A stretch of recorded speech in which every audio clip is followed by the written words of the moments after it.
Hola a todos. Hello everyone, how are you doing, and welcome to this second session, the second edition of BIOS Best Investment Opportunities Summit. This event where we combine the top PMs in the leading firms in the world so that they can share their insights on investment opportunities. Where are they finding value, and what are the challenges facing their portfolios at the moment, so they can share with us their thoughts and investment ideas. Yesterday we had the first session, 5 top PMs with great ratings, and the second one comes today. Do not miss it, because we're going to have 5 top managers that you're going to love, and your ratings are going to be fundamental to that as well, and I'll share with you how it will be reflected. Finect is a center of operations. Everything happens there in that group of BIOS at Finect. If you log on there, you're going to find the tags to follow this session, the tool in order to take part in the service. Also, to continue asking questions to managers. Please remember how much we love interaction. And we will soon launch a new service so you can test the tool. The next thing is presentations and slides. As they finish presenting, we will upload them so you can gain access to them. And professionals also have in the access the information, so you can really receive as a recertification for following this conference and to assess the know-how that you're going to share there. All of that is there. Very importantly, the funds are also uploaded. Yesterday's PM's funds and also today's funds, so you can check their track record, details, and you can even have the click on request or hire this process if you find them interesting or if you're following them. Everything is there, all the information. You've got finect.com/bios. So my recommendation is to open a separate tab or to have another one on your mobile phone, because Finect BIOS is where we're going to have the interaction. You will have a little corner there that says ask whatever questions you want, and after every manager we will delete the questions, so it is fully ready for the questions to the next portfolio manager, and I will select them and ask them to the PM. Without doing anything, that's where you're going to find the questions of the survey and the different voting. And we're going to run a test now. Everyone, please log on finect.com/bios that you have on the screen. I hope you're already there, and I'm going to give you access to it. And we're going to ask you a question that we find most interesting in order to understand the level of confidence in the market. Which one of these risks are you most concerned about in the upcoming months? And I'll show you the options on the screen. First of all, the second and potential third pandemic wave. Second one, tension in the upcoming US elections, the onset of inflation, it never arrives anyway, an uncontrolled hard Brexit, or the loss of confidence upon the central banks. We're going to leave you 10 seconds to reply to this question. Finect.com/bios, and time to vote starts now. A ver, ese sentimiento que tenéis, seguro para los gestores también es interesante, ¿eh? A ver cómo lo estáis viendo. This is very relevant in order to get some information about your investor sentiment, and we focus on the answers. The first one is the one that worries them the most, the second and potential third wave. Take a look at the cases in Europe and let alone the world. But in your case, let's see what worries you the most.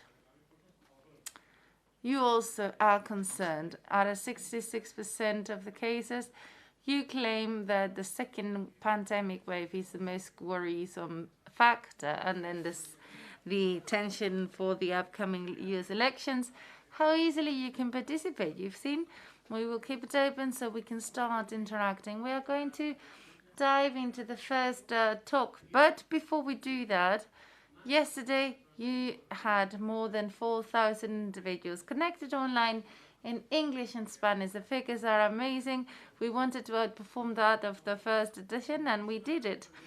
Thank you very much indeed, and I'd like to thank the sponsors, partners who help us organize these sessions, and also the different professional associations.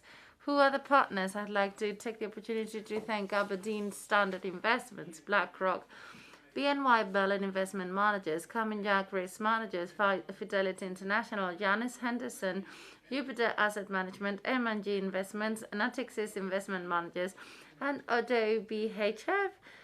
Thank you very much indeed.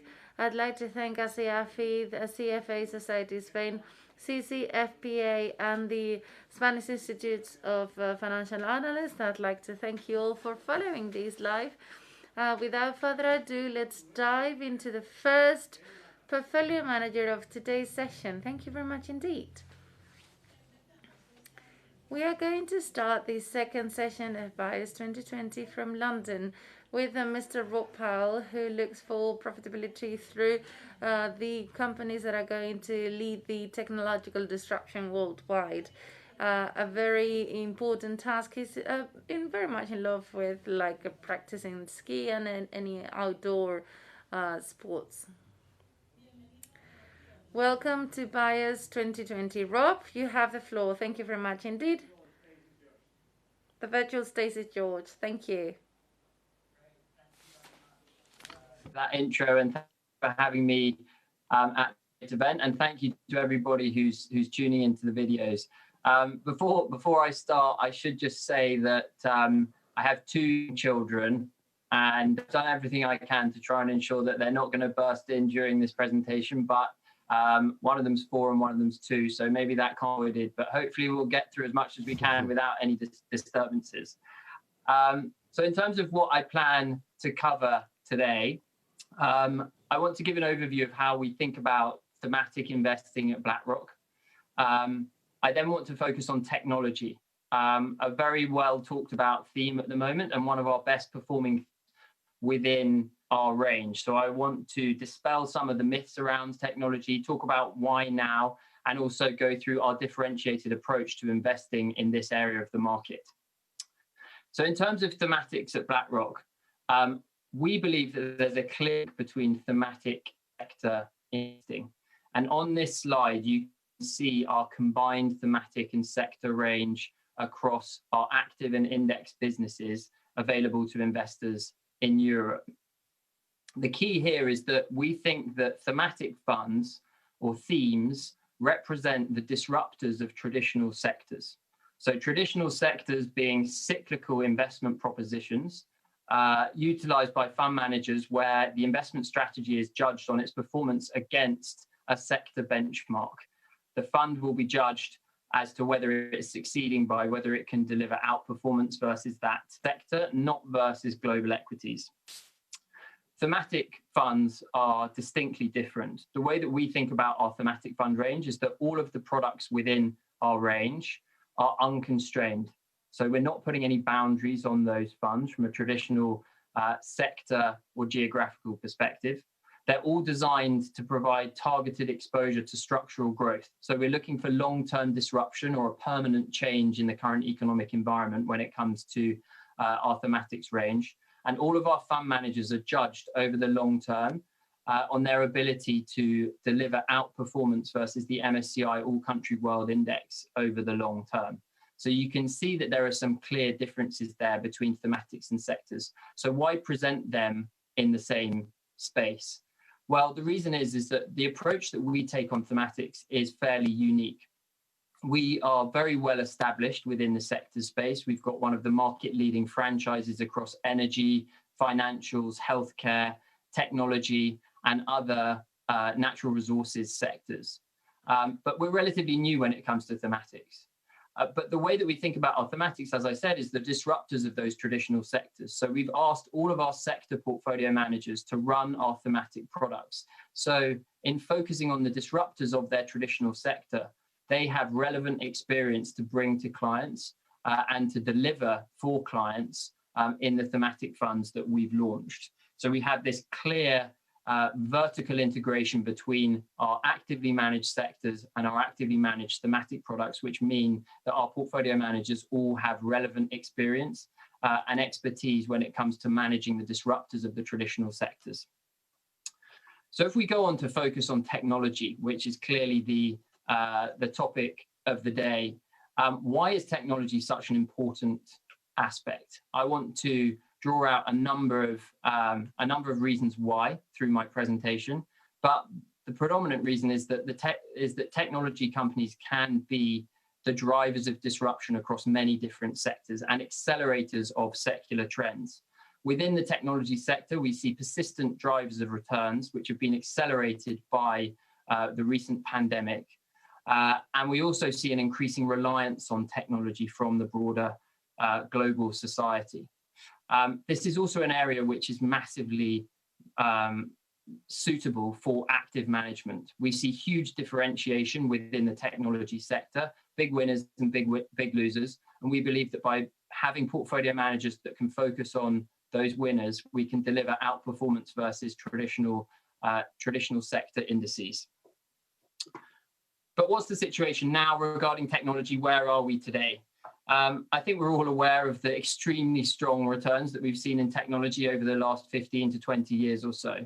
In fact, the chart on the left-hand side shows how technology stocks, the technology sector within the MSCI All Country World Index has fared versus the broad MSCI All Country World Index itself. And over the last 15 years, the tech sector has delivered around a 300% outperformance.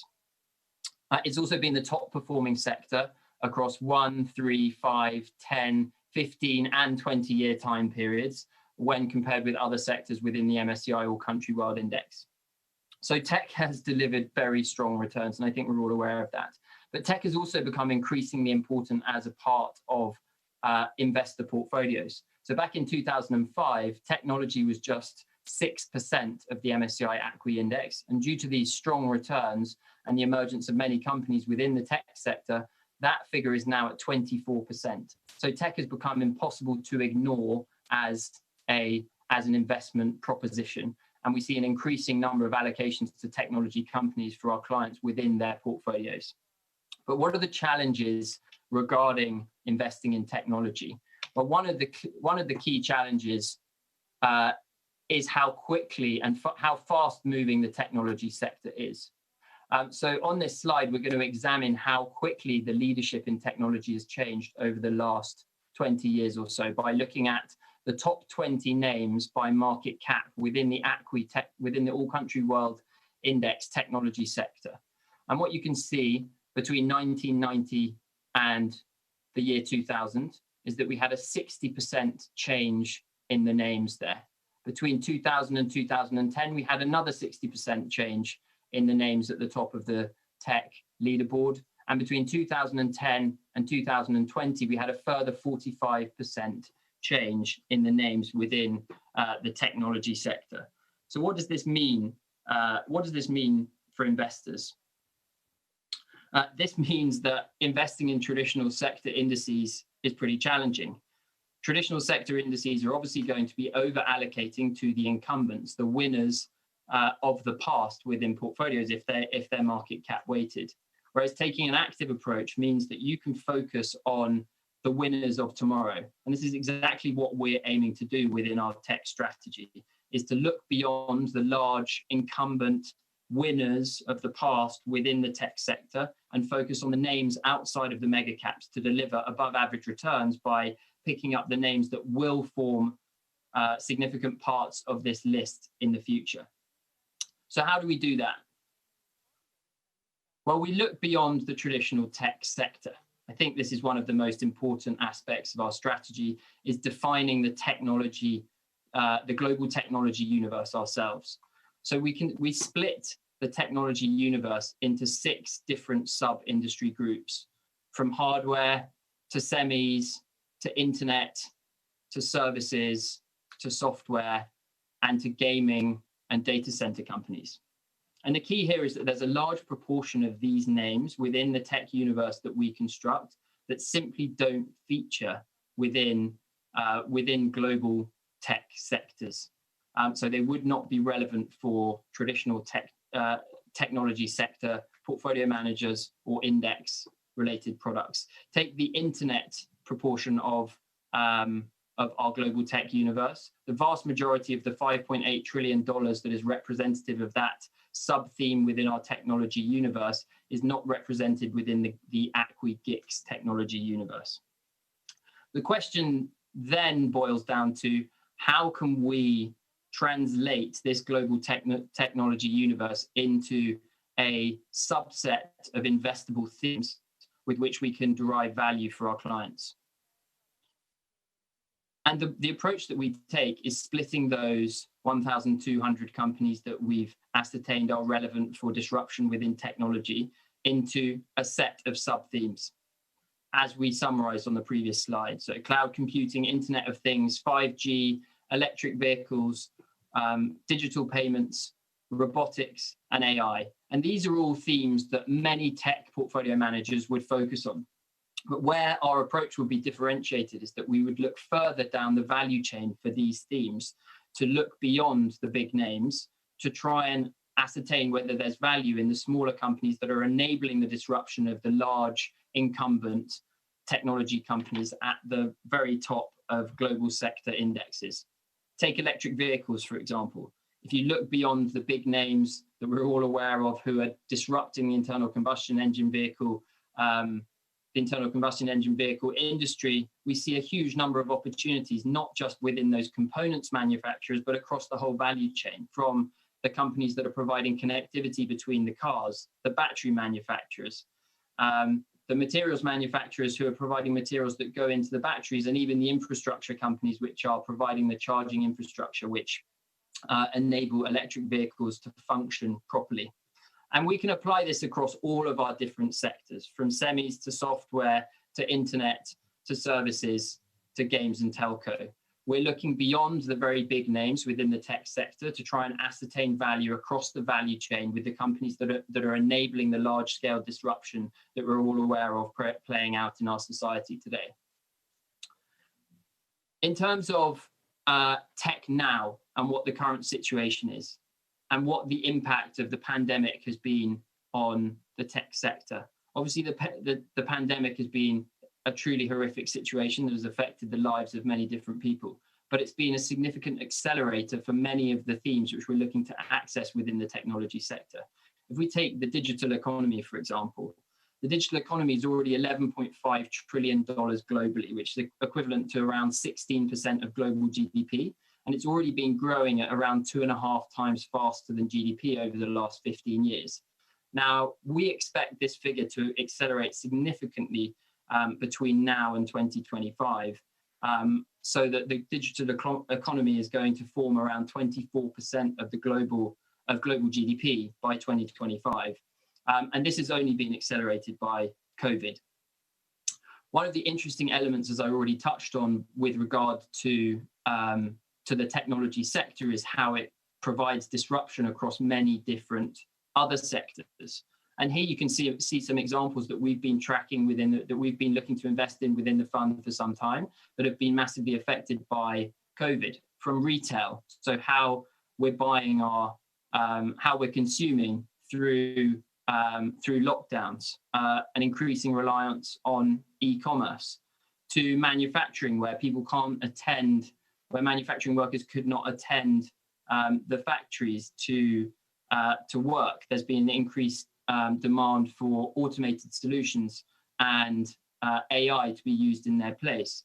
To media, the lack of an ability to go to the cinema to watch movies and streaming movies straight into your home.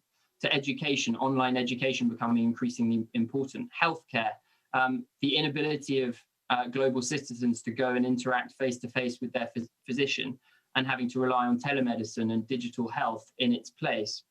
To financial services and how we are interacting with our bank. There's been a massive increase in online card transactions through this crisis, and also to EVs and autonomous vehicles, which will form increasingly important parts of all stimulus packages or many stimulus packages across the world that are being put in place in response to COVID. And the charts at the bottom just show how consumer behavior has really changed.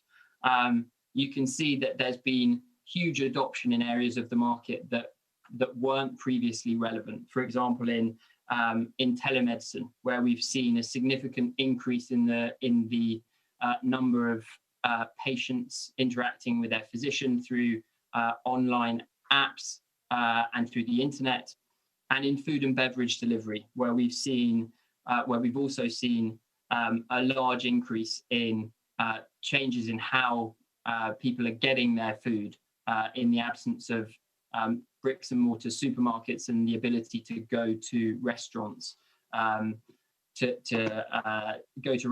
eat out and eat food. In terms of what kinds of companies on an ongoing basis investors in this proposition can expect to be getting access to through an investment in the fund, here what we show is a summary of the life cycle of any company. From early stage, many of these are in would be private companies, to hyper growth at a reasonable price, to legacy, where you see a declining growth rate.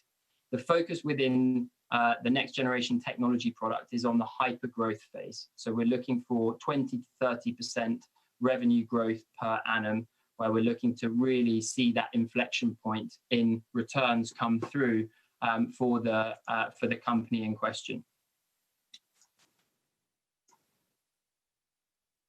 So what does the Next Generation Technology Fund represent? It represents a look beyond the mega cap names within technology. So if you look at this slide, you can see that mega cap technology companies have a combined market cap of $14 trillion, whereas the emerging technology companies that we're focused on within this product have a combined market cap of $6 trillion.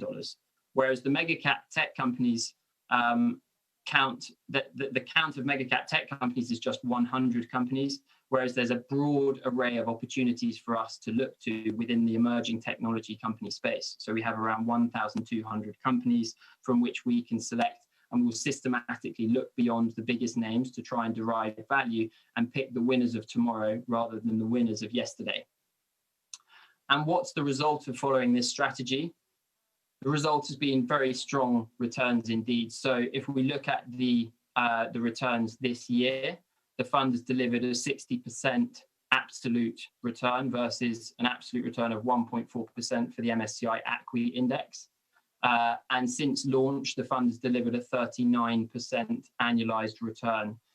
So since launch in October 2018. So I want to leave some time for questions, but hopefully you can see that by following this approach of looking beyond the mega cap technology companies and looking for the next generation of disruptors within technology can deliver value. And I think that the returns that we've delivered since launch are testament to that. Thank you. Muchas gracias por... Thank you very much indeed for your kind presentation. Let's now move on to Q&A. Finect.com/BIOS is where you can ask your questions, and you can even rate and vote for the existing questions. I'm going to ask you the first question.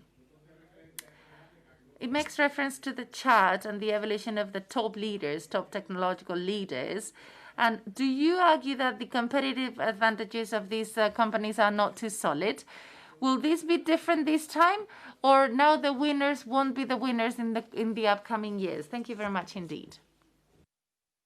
I think by default, if we look historically at the leaders within any index, whether that's a broad global equity index or whether it's the tech index, we do see a change in leadership because disruption starts to come through.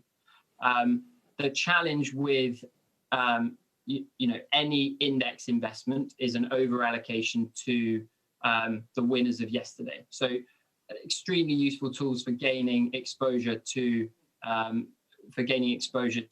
a market. But if you're looking to gain exposure to companies that are going to be experiencing above average returns and to deliver some kind of outperformance versus global equities. We believe that taking an active approach, or an approach which overweights some of the non-incumbent large cap names within a global equity index, means that you can derive a significant amount of value. So we believe that there is likely to be change in leadership of any index through time, and that thematic investing gives us the opportunity to over-allocate to the winners of tomorrow. Tenemos otra. We do have a separate question. Many technological companies have benefited greatly by the pandemic. Do you think that the vaccine will see back to the new normality and thus a collapse of these technologies that were performing so well? Yeah, I think that's a great question. Will the performance of a lot of the technology companies that we've seen through the crisis, certainly on a relative basis, will that continue when we do have a return to some form of normality? I think one of the most interesting aspects of this crisis has been the acceleration in adoption of these new kinds of technologies. And I can certainly say from my own experience of the crisis that my behaviors are not going to go back to how they were before completely. For example, working remotely is going to form a more important part of my life than it did before. So I'm more likely to work a few days from home, whereas before I was working every day from the office. And I think that's the same with many different technologies that have seen this acceleration through the pandemic, whether that be telemedicine or food delivery companies or or streaming. The increase in customer numbers means that there's going to be increased in adoption through time. So not all of those will continue to order as much food as they've been ordering through the pandemic, but a larger number will have access to the platform and are likely to use those services on an ongoing basis going forward. So we do think that that the pandemic has left many of the tech companies in which we're investing in a stronger position than before the crisis, even if we do have a return to normality. Has comentado. You talked about electric vehicles. Oftentimes we receive technological challenges and all of a sudden we have a hydrogen-propelled vehicle, and apparently the winners with the electric cars, who are the winners? The first question, specific question, has to do with the electric car. What is your trend until the hydrogen-propelled cars? And how are you going to react as investors with the upcoming hydrogen-propelled cars? Yeah, good question, and a question that we get all the time. So I think we believe that the technology that is already in existence for electric vehicles is going to form the vast majority of the disruption in the global passenger fleet of vehicles, at least in the short term, because it's ahead of hydrogen when it comes to its usability in smaller vehicles. There is potential for hydrogen to be a more important fuel source for larger vehicles in future, and we would expect there to be continued investment in hydrogen as we move forwards. But in the short term, given the large investments in electric vehicle infrastructure and the success of certain companies and certain large electric vehicle manufacturers and companies across the value chain, we think that in the short to medium term, the electric vehicle is going to be more prevalent than hydrogen-powered vehicle.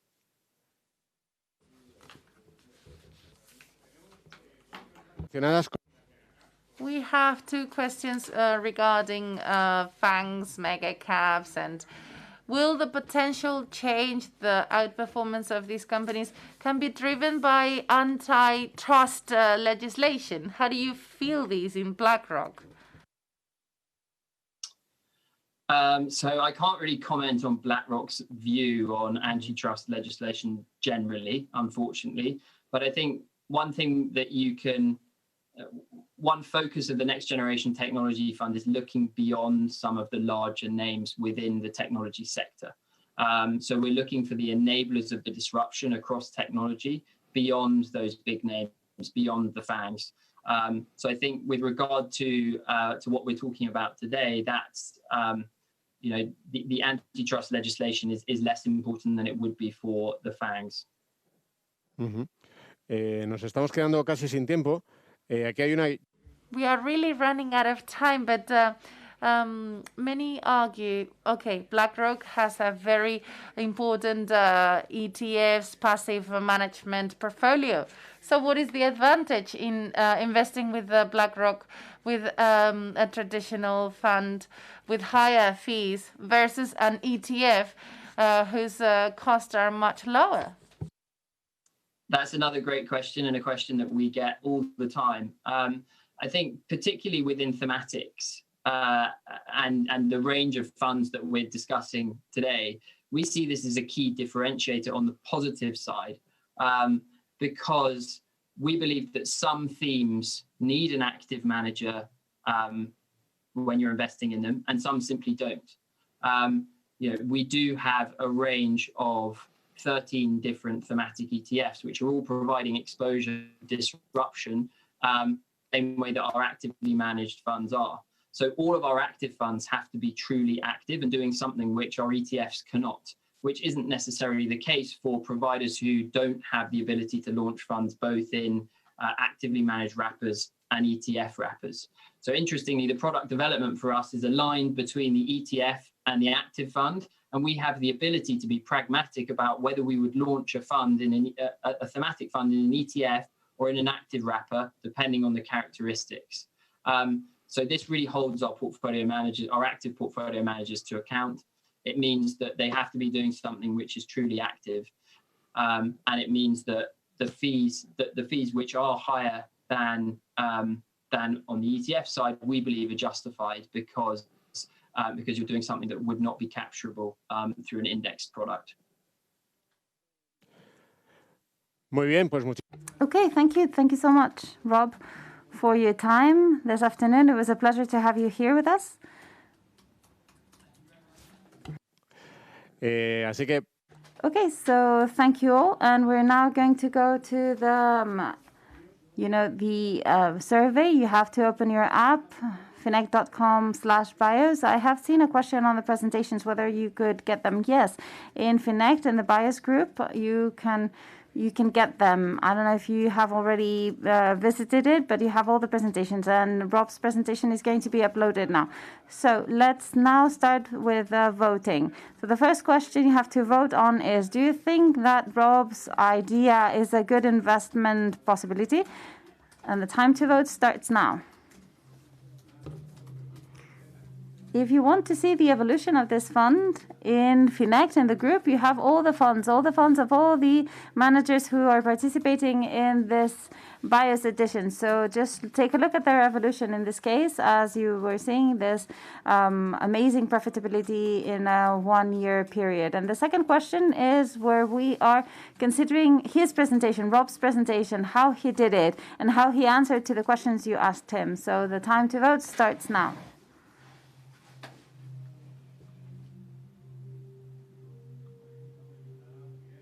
Okay, great. We are finishing with the last seconds for voting. Thank you all for participating so actively. Thank you for answering to these surveys that are so useful to us. And okay, so we have finished with BlackRock with Rob Powell. Our second guest of the afternoon is now going to make his own presentation.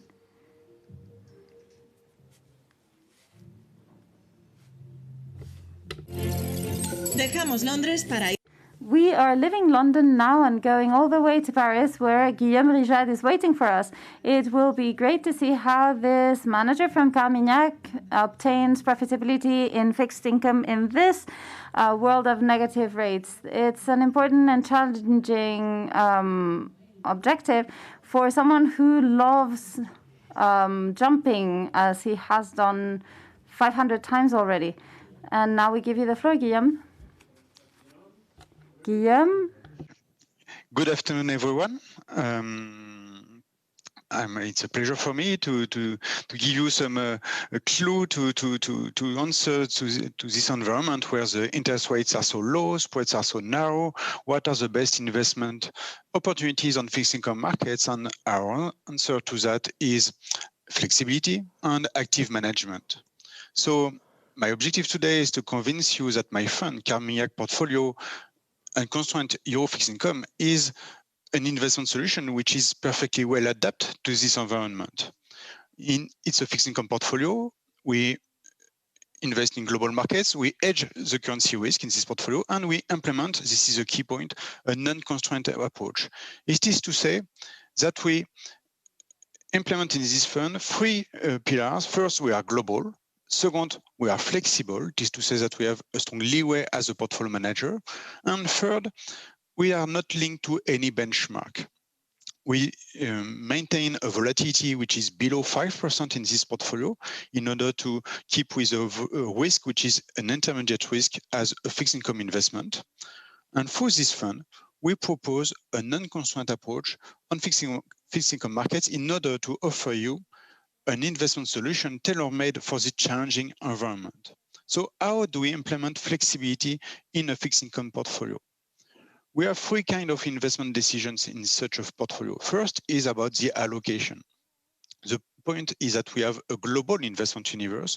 We can invest in all kinds of fixed income assets. We can invest in sovereign bonds, in corporate bonds, on the high yield market, on the investment grade market, on the emerging market or developed world, on linkers, on convertible bonds, whatever the fixed income segment, it could be in our investment universe if we believe there is an opportunity. So we have an opportunistic approach within the widest investment universe you could imagine. So the first, the flexibility is about detecting opportunities in fixed income markets. What is also important when we implement a flexible approach for this allocation is the bucket on the right, which is a cash on money market. Cash is a tool.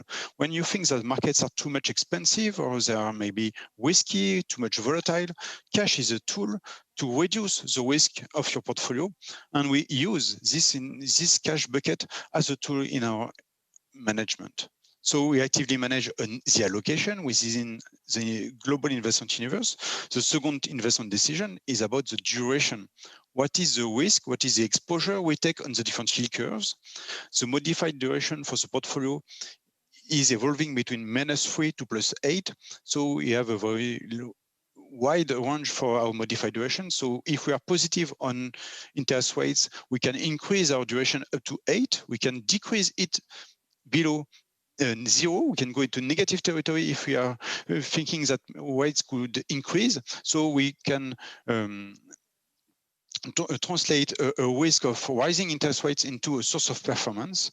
So the modified duration is evolving between -3 to +8, but the point is also that it's an aggregation of views on different yield curves. And when we define the duration profile of our portfolio, we translate our expectations in terms of yield curve movements on the different maturities, on the different yield curves into position, long or short, on these different buckets. So an active management of the allocation, an active management of the duration. And the third point is about the bond picking. Once we have decided of the fixed income segments that we want to include in our portfolio, this is the allocation, we need to invest in bonds. We need to select the issuers, to select the issues. I'm convinced that it's impossible for a single portfolio manager, and even if we are two co-portfolio managers in the team, it's impossible to cover the whole investment universe. But at Carmignac, we have the chance that we have many experts on the different fixed income segments. We have 2 people on financials, we have 3 people on credit, we have a team on emerging markets. Altogether, we are 17 people. And with these 17 people, we have the global coverage of all the fixed income markets. So when we decide of an allocation, I delegate to these experts the bond picking and the bond selection. So building the portfolio, we have a mix of the top-down approach. So we define first what is the macroeconomic picture, what are expectations in terms of monetary policies, our expectation in terms of inflation and growth. It's leading to the allocation and the modified duration. And then we delegate the bond picking to these experts who have a fundamental approach on the different issuers, so bottom-up approach. So our portfolio is a mix of these two approaches, top-down and bottom-up, and we build in one vehicle all the investment decisions that you could imagine within the fixed income markets. We are managing such a portfolio for now close to 8 years. Eliezer and myself, we arrived at Carmignac with manager 15 months ago in July 2019, but we were managing such a portfolio with exactly the same philosophy, exactly the same investment process for now close to 8 years. And we are very proud of the results that we are showing on this slide, with a performance which is close to 4% analyzed, a volatility which is close to 4% or so analyzed. The price of this volatility is that we have some period of drawdowns, but the maximum drawdown of our strategy was close to 9%. So all these metrics are really hopefully acceptable for fixed income investors, but much more than fixed income markets. I said that we don't have any benchmark. Our only benchmark is our peers. And we have metrics which are extremely satisfactory compared to the peers. If I do a focus to what we have done since we arrived at Carmignac 15 months ago, it's really important because this year in 2020, we had a very difficult year on markets, on fixed income markets, of course, but it was dramatic for all the markets. We had to experience a drawdown in our fund. Our fund suffered minus 9% in February and March, which is in line with the average of our category. But what is more important is the capacity we had to rebound and to recover this drawdown. And we recovered it very fast in less than 2 months. And now we are close to 6% of performance year to date, and with a very strong and attractive comparison to our peers. And the result, this performance is the result of an active management, because we actively manage the credit exposure during the sell-off. We actively manage the duration when we see some opportunities. We have all these investment decisions with a flexible approach in one vehicle.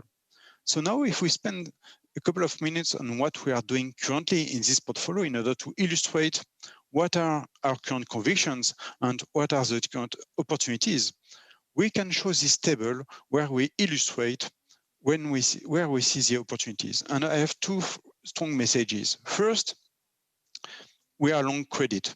50% of the portfolio is invested in credit in this currently in Carmignac and Constant Euro fixed income. Valuations are attractive. If you look at the spreads on credit markets, they are not back to the narrowest levels. Performance for the high yield market or for financial debt is still negative year to date. So even if we have a recovery after the sell-off of March, there is still some potential for performance because performance are still negative and spreads are still offering some opportunities. We have also to say that institutions like central banks, governments, they are providing strong support. Liquidity is cheap, it's abundant. Central banks are extending the asset purchasing programs. And we have also to say that governments globally are all working to decide and to deploy massive support and recovery funds. All these factors are supporting factors for credit. So we have 9% on the high yield market. We have 21% on financial debt. We have a focus on subordinated financial debt where we have 13%. So we have still these opportunities on credit. And I would say that the action of the central banks that are providing liquidity, who are extending the quantitative easing programs, who are cutting interest rates, all these measures are ensuring the markets that the volatility will remain very low. And if volatility remains very low, it's time again for carry strategies. So we can see that credit is attractive because spreads could be attractive on some segments, but also because carry, it's time for carry, and carry is attractive on credit. And we can implement carry strategies to sovereign bonds also. You can see that on the developed market, we have 8% of sovereign bonds. This is peripheral sovereign bonds in Europe, non-core bonds in Europe, especially Italy, because we believe that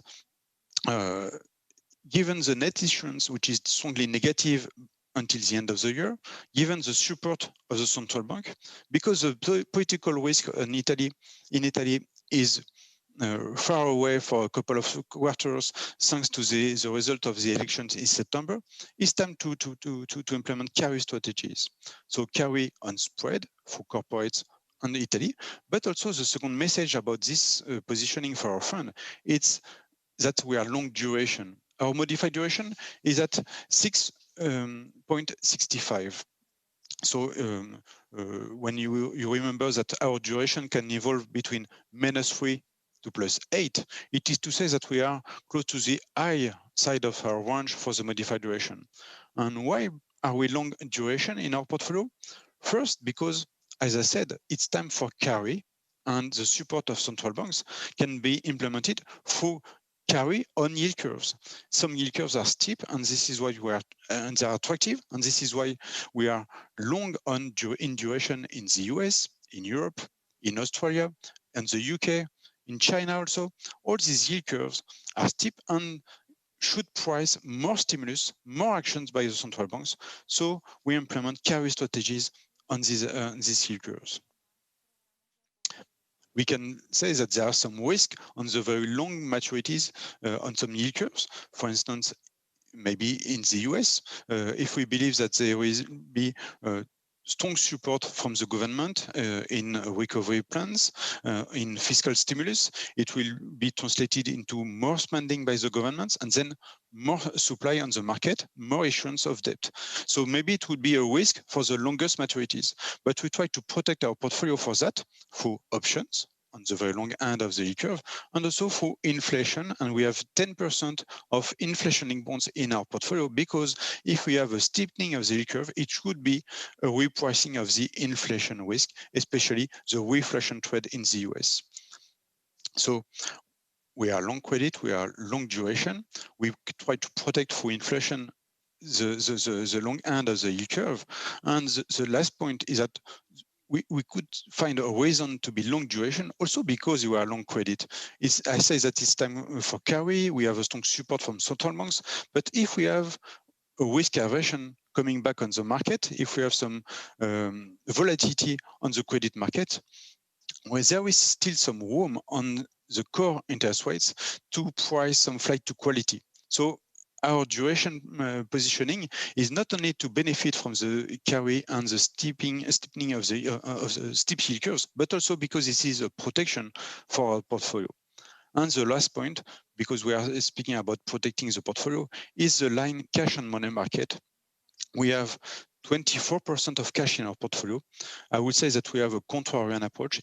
Even if I say it's time to be long credit, I would also say that it's time again to be defensive, to be cautious on markets. Markets have recovered a lot over the last 6 months. They have posted strong returns, and we need to to protect our portfolio with a lower exposure, 24% of cash. And this cash would be also here, if we see some opportunities, we could deploy this cash. So as a conclusion, I would say that even if our portfolio, Carmignac portfolio and Constraint Euro fixed income is posting close to 6% of return year to date, we still see strong opportunities on fixed income markets. And to see opportunities on the fixed income markets, we need to implement a flexible approach. We have this leeway. We can go into negative territory for the duration. We can increase the duration if we think there is an opportunity. We have the widest investment universe.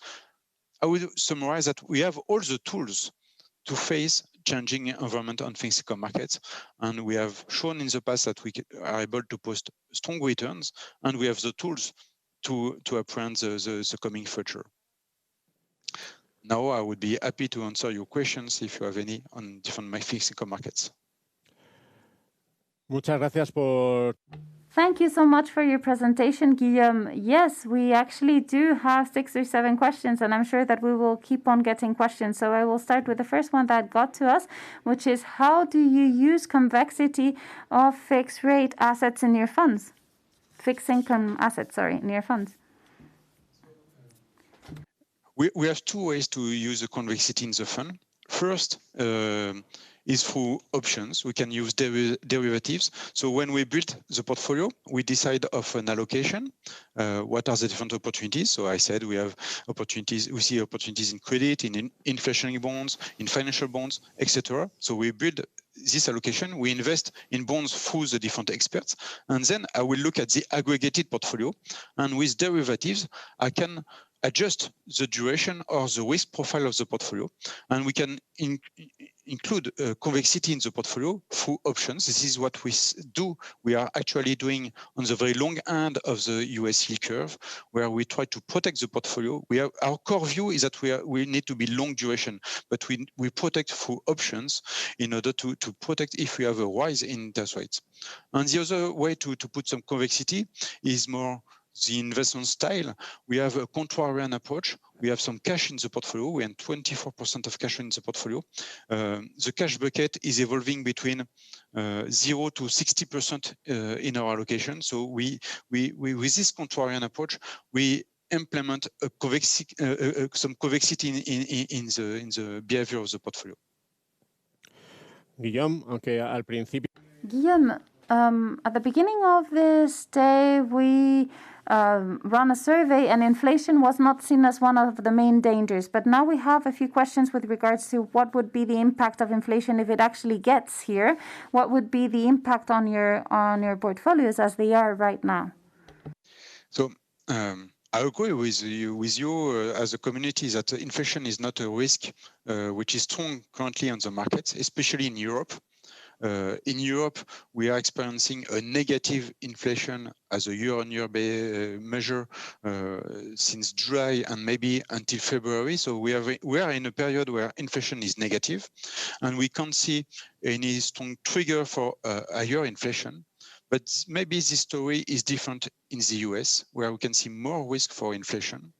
And I would say that we prefer to see the inflation as a reason for the movement of yield curves. If we have a steepening of the yield curve in the US, so a rise in interest rates because you are more inflation or higher inflation expectations, it could be welcomed by everybody. So the central bank will let the inflation expectations increase because it's now their target. So we invest in inflation-linked bonds in order to invest through this profile. The other point is that the central banks will not allow the real rates to increase. So inflation-linked bonds are a way to be exposed to real rates. And if we give some credibility to the central banks not to let the real rates increase, then inflation-linked bonds can be attractive even if there is no strong trigger for higher inflation. Otras preguntas de otras regiones, pero we have other questions for other regions, but I'm going to ask you a couple questions with regards to Europe before we talk about other regions. What is your opinion with regards to Eurobonds? Because we have talked about Eurobonds for the recovery programs here in Europe. Do you think that was interesting when you got information about that? That's the first question I wanted to ask you. Today is a special day for Eurobond because we had the first Eurobond this morning issued on the market with a demand which is unbelievable. They issued 17 billion euro of Eurobond, and the demand was above 200 billions. So we have never seen such a demand for a bond on fixed income markets, especially in Europe. More than 200 billion euros of demand for this bond. The reason is very clear. It's quite attractive. They're offering some a small spread, but they're offering some spread compared to the other European bonds, especially if you compare to the swap yield curve. And the point is that it's offering some spread, even if it's small, but with a risk which is very limited. And the decision by the European to build this European market, the Eurobond, is a very strong it's a very strong game changer for Europe, because it is the first point, the first moment where we have such a mutualization of the credit risk in Europe. So it could be attractive as a fixed income investor for this Eurobond because there is a strong demand and some pricing which could be attractive. But also it's a strong trigger for investing in European assets like non-core assets like credit in Europe, because we are in the first step for mutualization of this credit risk, which is another step in building the Europe and the European Union. Okay, and the second question regarding Europe is a very specific one. Why Italy? Italy, because I would say three different reasons. First is a reason which is linked to the supply and demand on the market. Supply is very limited on the market because even if the governments are issuing more, and Italy will be issuing a lot over the next quarters, the demand is so strong because you have the central bank buying, you have all the different bonds issued in the past arriving at maturity. The net issuance is negative. So even if they issue a lot, the net amount is negative. It is to say that there is more demand than supply on this asset. So this imbalance is giving a pressure for a narrowing of spread. The second point is that the spread is attractive.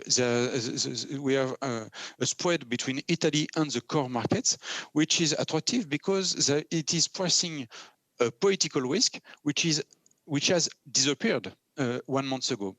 I will not say it has disappeared, but it has been put far for maybe some quarters, and the political risk is now not to be priced currently in Italy. So you have some carry, you have some spread, you have a strong demand, and this demand will only increase in the coming future, and you don't have any more political risk for the coming quarters. So it's attractive, and you have some returns to do on this debt. Ok, Guillaume, tenemos varias preguntas sobre renta. Okay, Guillaume, we have different questions with regards to Chinese fixed income. How interesting do you find it? And what are the risks linked to this country? How do you see them? Could you please repeat? What is the country? China. The question is about Chinese fixed income. Yeah, we are long Chinese rates in this portfolio. Chinese duration. We don't take the currency risk in this portfolio. We hedge systematically the currencies, but we have duration implementation in this portfolio because I would say that the stimulus that we have experienced everywhere in the world, in the US, in Europe, in Japan, everywhere where we have a strong stimulus by the central banks, has been quite modest in China, and there is some room for pricing for more stimulus and then lower interest rates in China. So the interest rates should decrease thanks to the stimulus, and also because you have a strong demand for these assets. Now Chinese bonds will be included in global indexes. So you will have an investor base on the Chinese bonds that will develop, that will expand. It will feed more demand for these assets. So if you have interest rates that should be supported by the central banks, by the demand from the investors, it's attractive, and they should decrease in the future. Muchísimas gracias. Thank you so much for your questions, because there are lots of questions and I'm sorry, but I cannot ask them all. That's the sad part.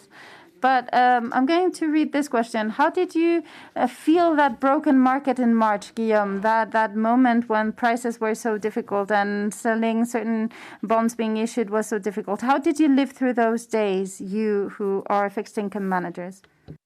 It was a very difficult experience, of course, because markets were not functioning anymore during some days.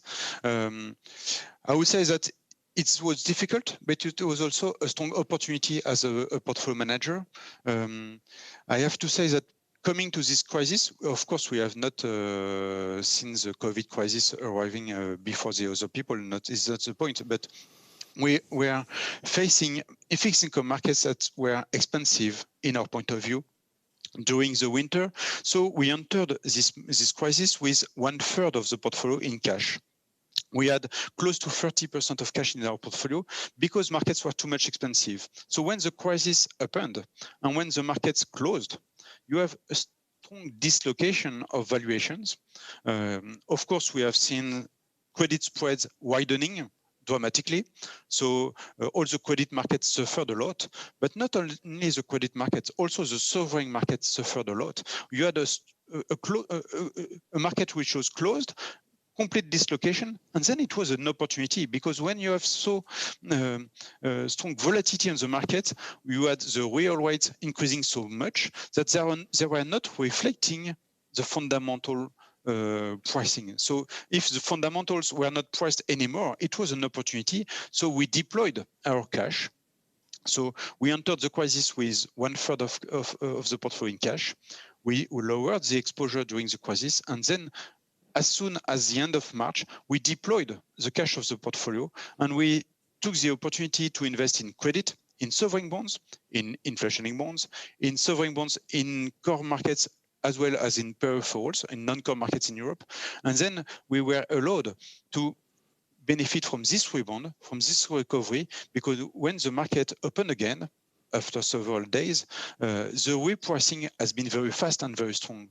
So having a contrarian approach, having this cash bucket in the portfolio in order to actively manage the exposure has allowed us to go through this period with strong results at the end. Pues muchísimas gracias. Okay, thank you so much, Guillaume. And doubtlessly, those were unforgettable days, not just for you, but for many investors who saw those movements in their portfolios. Thank you so much for your time this afternoon. Muy bien, pues vamos a pasar ya a valorar. Let's now rate this presentation that we have just had from Guillaume. The first one, do you think it is a good investment opportunity? This investment theme in fixed income with no index, maximum flexibility, bond investments presented by Guillaume. Time to vote starts now. Finect.com/BIOS. Just connect. You will find this question from Guillaume from Carmignac, and thank you very much for your questions. This was the investment theme. And did you like it, how he presented and he answered your questions? /BIOS, and the time to vote starts now.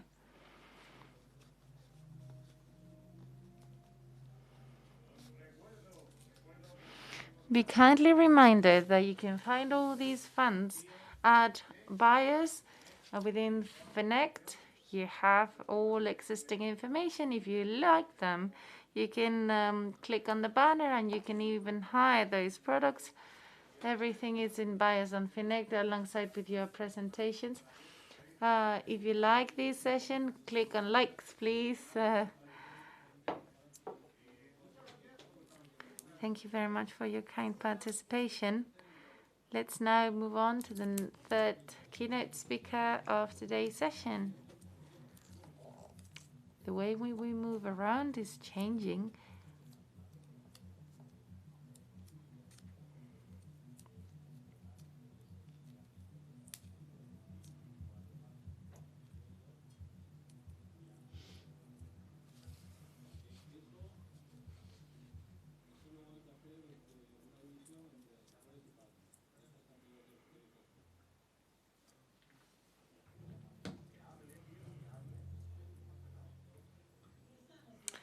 We're going to go overseas and we will land at New York, where we find George Safe. He is BNY Mellon's strategist, thinking that many of the businesses are undergoing a profound transformation thanks to mobility revolution. Mobility. He has been on an airplane more than 2,500 times for work. Now he's spending more time with his family. And welcome back, George. So happy to be here. Couldn't be more excited to talk to you today about mobility innovation and, quite frankly, how important we think it is for investors. Not only will it affect us as investors, but it's going to affect us as a society. We view mobility innovation, our team at Mellon, the investors at Mellon, we view mobility innovation, quite frankly, as taking an unsustainable path that we're on and making it sustainable. And I think that's important. As the world grows from 7.5 billion to 10 billion people, we have to be smarter. We have to be better at how we utilize the most important thing we do, which is our means of transportation, our means of mobility. And we see this as a tremendous change and a tremendous opportunity. So let's get started with the presentation really quick. So, when we think about mobility innovation, we have a very simplistic definition, but it's an important definition, which really touches upon our ability to invest in the way we use, power, and control all means of mobility. And that's very important to us because that sets the playing field. That sets up exactly where we can look for investments, where our investor base, our 40 plus global research investors can begin to find ideas and see how these transformational changes are taking place. We want the ability to invest in not only supply chains, but entire value chains. And that gives us the opportunity. It's not about investing in one segment of the market, such as EVs. It's about everything included, such as connectivity. I'll talk about that in a minute, but all different areas that are coming together to affect these changes. And that's really what gets us excited as investors. And again, importantly, an eye towards the future. As we think about this framework and we think about the catalysts are evolving every day. And we're seeing it across a variety of segments, whether it's technology, and you can look at everything from cloud infrastructure to digital transformation, which many of us are experiencing today in terms of what's happened with the pandemic. And the pandemic really hasn't created these trends. The pandemic really accelerated these trends, many of which were already underway. And that's important because we're starting to see these adoptions only grow faster. Importantly, the 5G rollout, and I want to highlight the 5G rollout in edge computing as something very, very important because it is going to be the communications platform by which almost everything we do going forward is going to be based upon. And this will touch everything from mobility innovation to other areas such as IoT, smart cities, any number of things. But a lot will have to do with, again, this 5G rollout and, of course, cybersecurity. We have a regulatory environment that is balancing out regulating and creating new laws around these evolving technologies, but also realizing that we need to adapt these technologies. So while we regulate them, we also need to ensure that we can integrate them and bring them into our cities and into our lives. When you move over towards the environment, perhaps there's nothing more important than affecting the environment through what we're doing and what we're seeing and how these technological advances really come into play. So that's something that, again, we see as not only with the vehicles themselves or the modes of transportation themselves, but also the grid monetization and how that impacts us and how it impacts where we live and how the power is managed.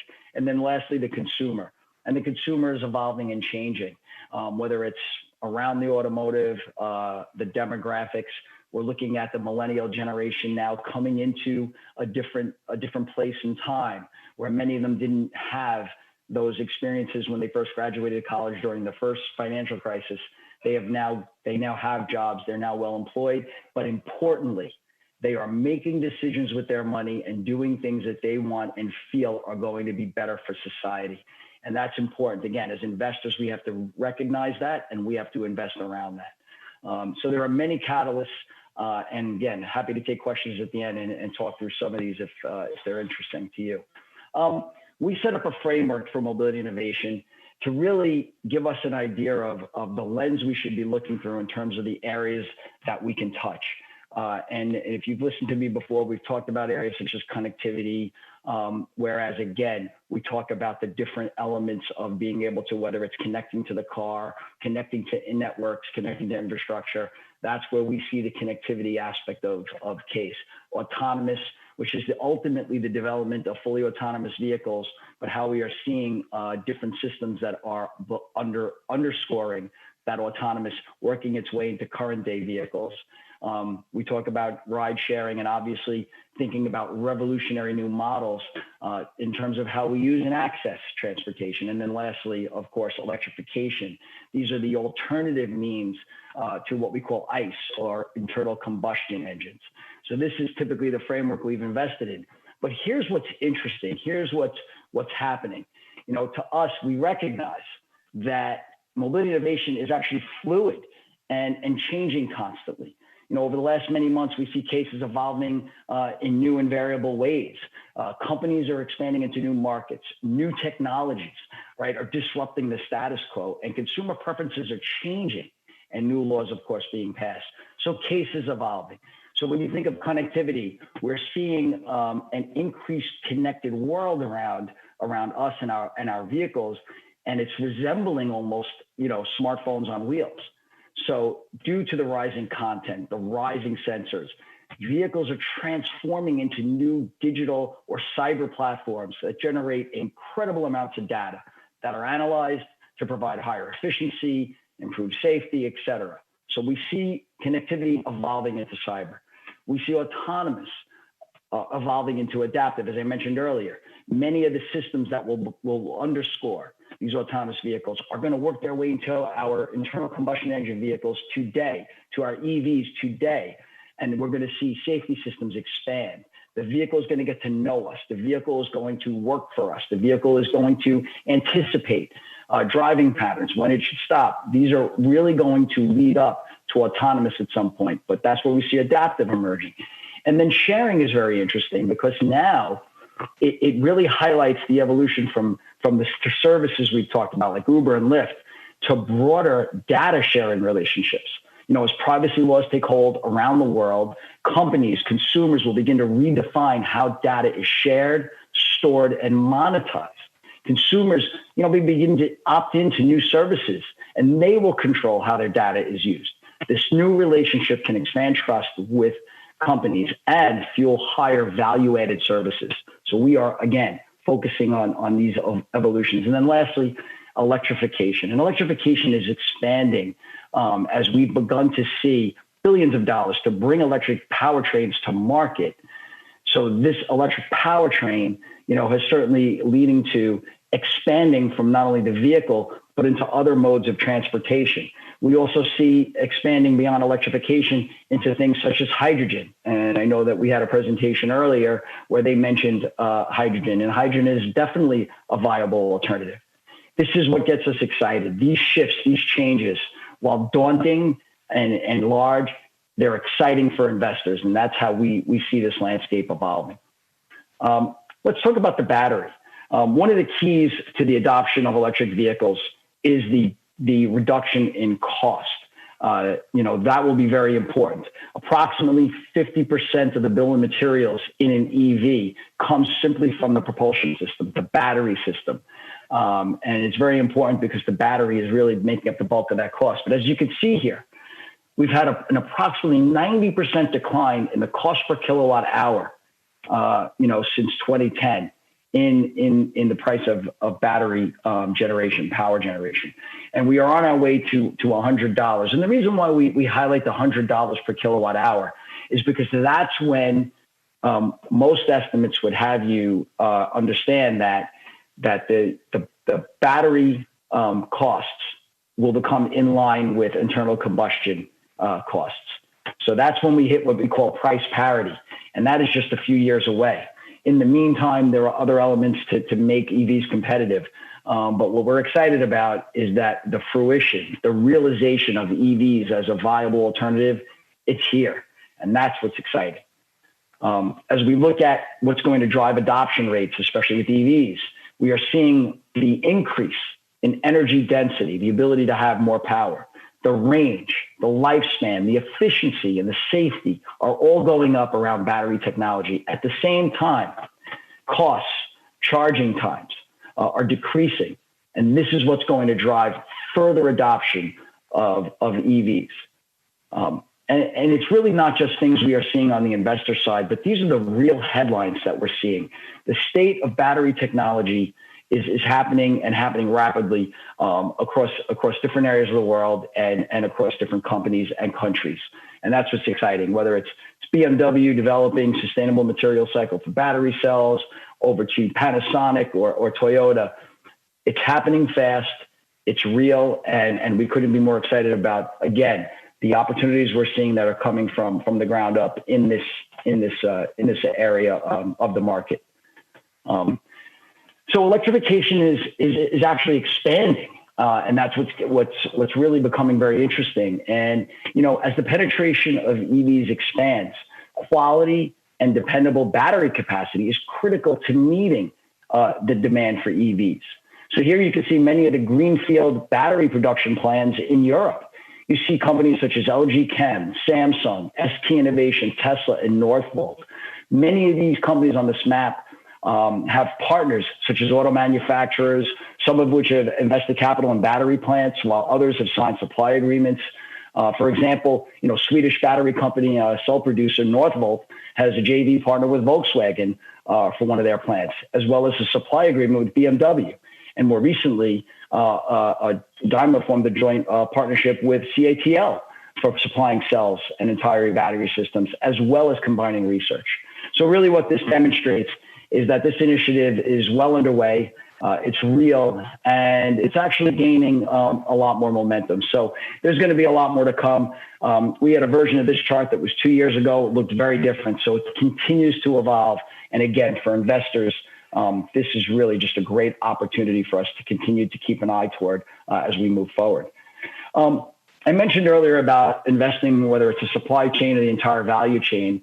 And I think looking at electrification, you can see here, this is a great opportunity, a great way to sort of talk about or think about how we see the entire sort of battery supply chain from the start of mining to the end of recycling. You have the mining of the key materials that you could see listed there, such as lithium and nickel, to the refining elements where other companies have opportunities, again, on the refining side, the cathode production, as well as the cell production. So that begins to get to the key components of the battery itself, the module assembly, which will come from the battery assemblers, many of which I mentioned earlier, to the OEMs that will then put that into the vehicles.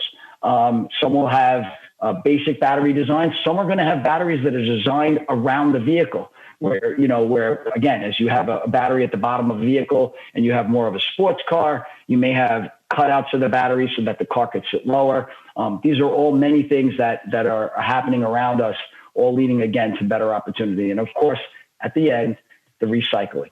And that will again also present itself with a great many options for us to invest in along the way.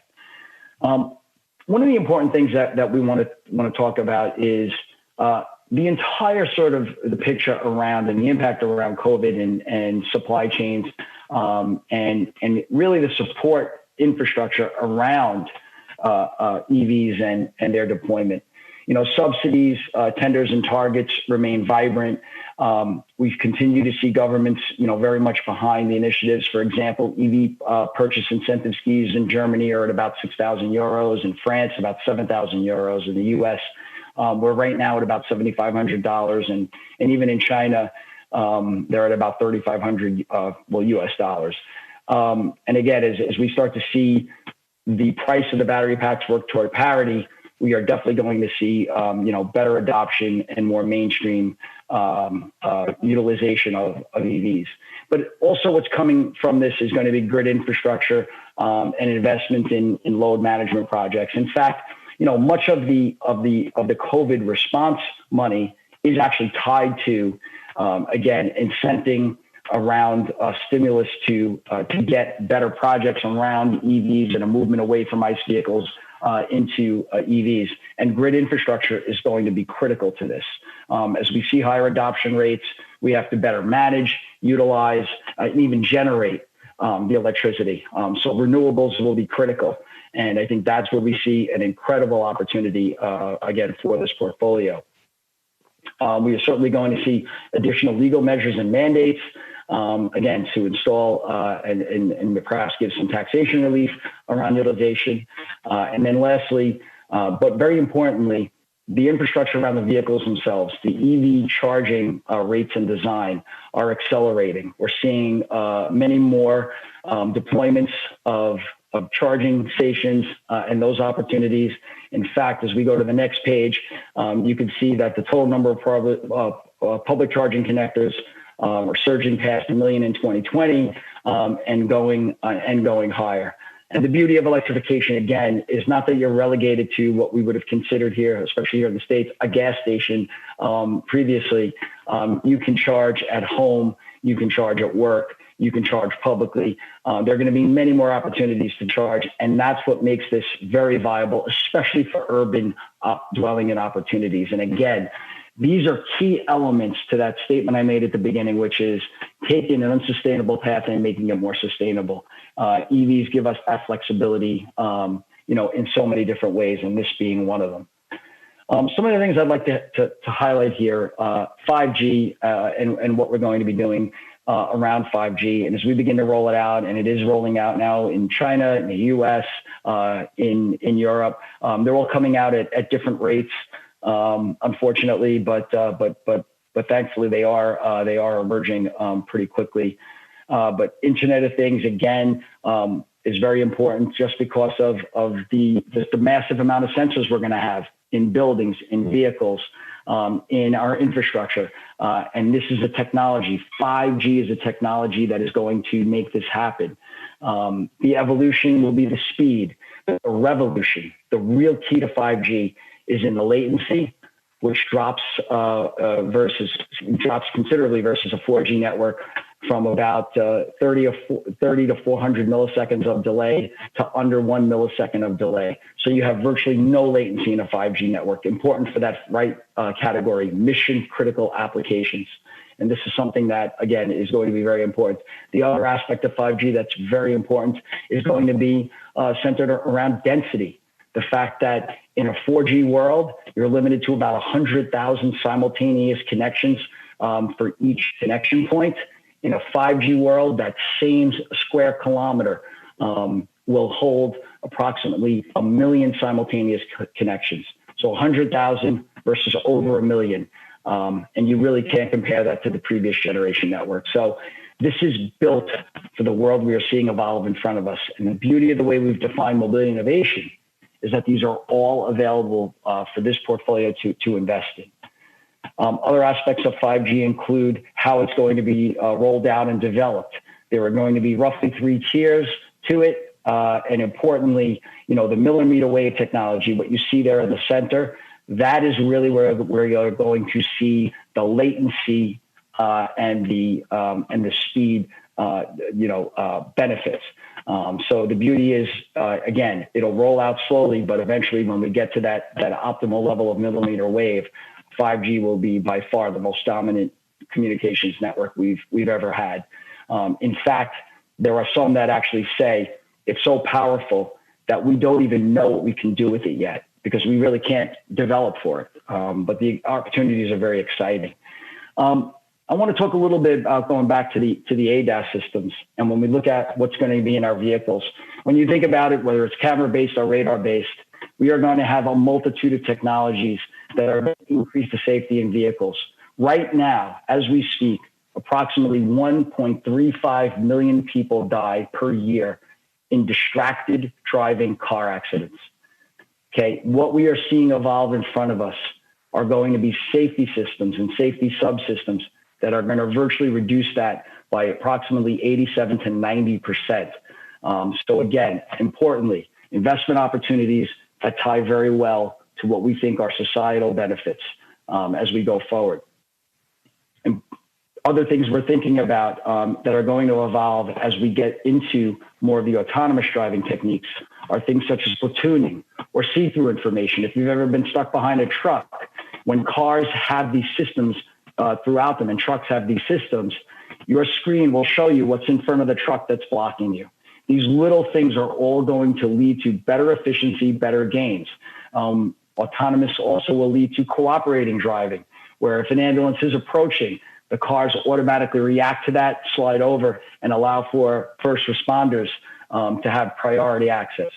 And when I go back to the platooning element, Here we can see, you don't realize it, but when cars platoon, it increases efficiency gains, because while the first car is being blocked or dealing with wind resistance, every car behind that first car gains approximately 13% better fuel efficiency because of the air pockets created. These are all things that will evolve primarily through autonomous driving, and the various subsystems that go into that. So again, real tangible investments for us as investors to take advantage of that are going to materialize in opportunities. As I think about the portfolio, this might be one of the most favorite or my favorite charts that I look at. On a forward basis, looking at the mobility innovation portfolio versus ACWI Midcap Index, which is our benchmark, I look at the consensus estimates going out 3 to 5 years on the companies we hold in the portfolio versus that of the benchmark. And even on a consensus basis. George, un minuto. Yes. George, I'm sorry, but we only have 1 minute so that we can start with questions and answers. Sure, absolutely. Sorry about that. But it's very exciting to see, again, the portfolio, again, showing and demonstrating much higher growth rate expectations than the broader market.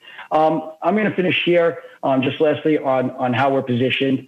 You can see the stocks on the left, cutting across software, automobiles, interactive media and services, industrial conglomerates. We have a great variety of companies here that are doing very exciting things that are key to mobility innovation. On the right, you can see the industry breakdown. Again, this is much more of a result of having that larger playing field and being able to invest across a variety of segments that really do lead to, again, us being able to have a portfolio that's dynamic and can really react and respond to a changing economy, a changing society, and quite frankly, a changing investment landscape. So with that, I will pause here and take any questions.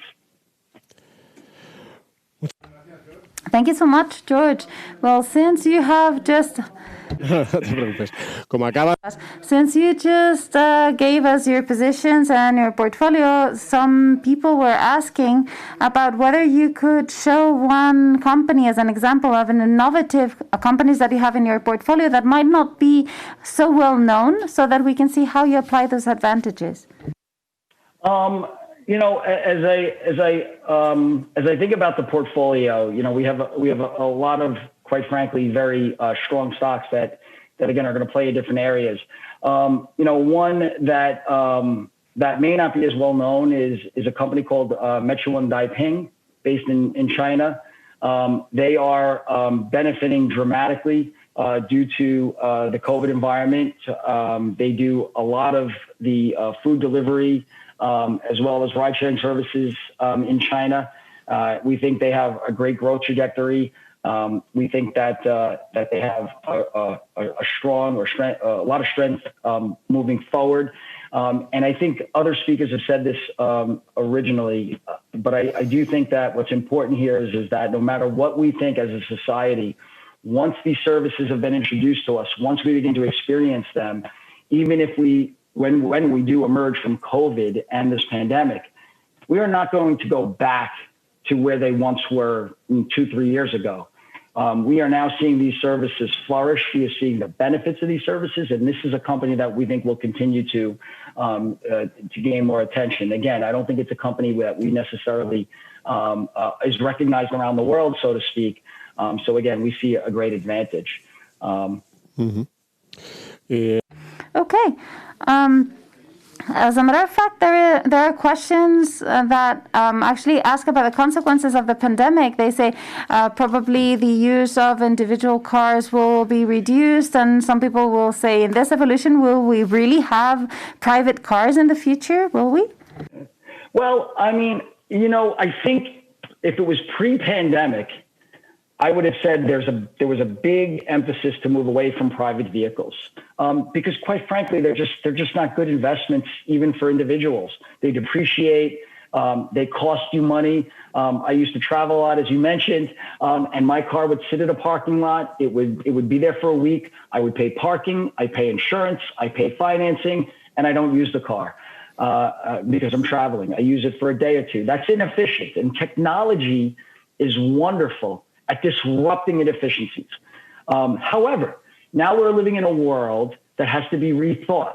And the importance of mobility is that we still remain important. So even if the sharing models are losing some of their emphasis in some ways because of concerns over, sharing a vehicle, things to that effect, we now see that personal vehicle demand is likely to sustain. In the United States, what's really interesting since the pandemic, housing and moving from the cities to the suburbs is beginning to shift. And as you move to the suburbs, personal vehicles become more important and more emphasized. But here's the sustainability aspect. If those newer vehicles purchased are EVs or even hydrogen-based, that will have a very different impact and a very different footprint as well, because many of the EVs can be designed in a way where they're smaller, more efficient in terms of their size and how much space they take up and their impact to the roads they ride on. And this is what we find to be, quite frankly, an important catalyst as we look to the future. But we do think, again, that, yes, I think in the short term, I think you are going to see more personal modes of transportation continue to pick up. And again, I think it's going to be very good for EVs.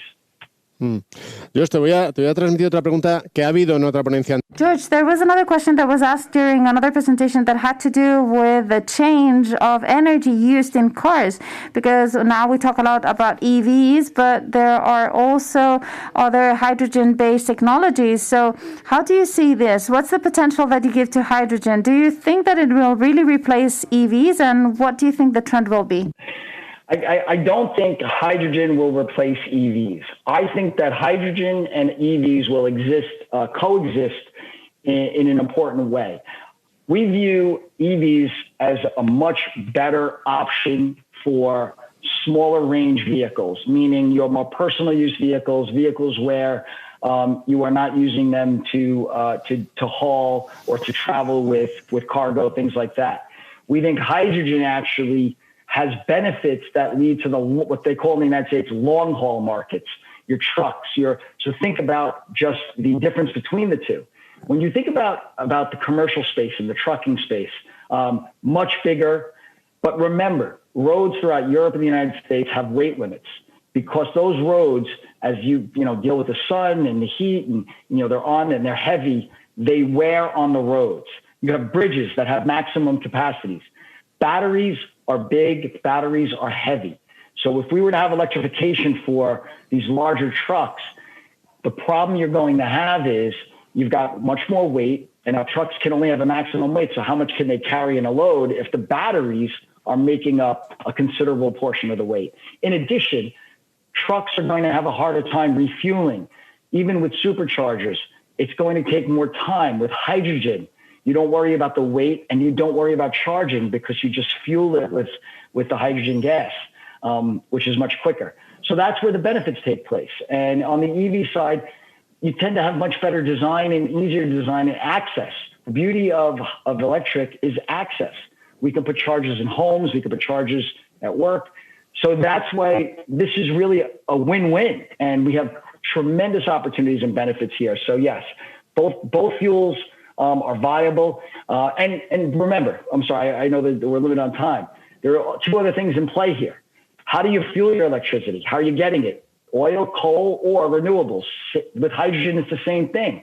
Hydrogen has traditionally been driven by using fossil fuels to create the hydrogen reaction in order to make it work. We're looking at what's called there's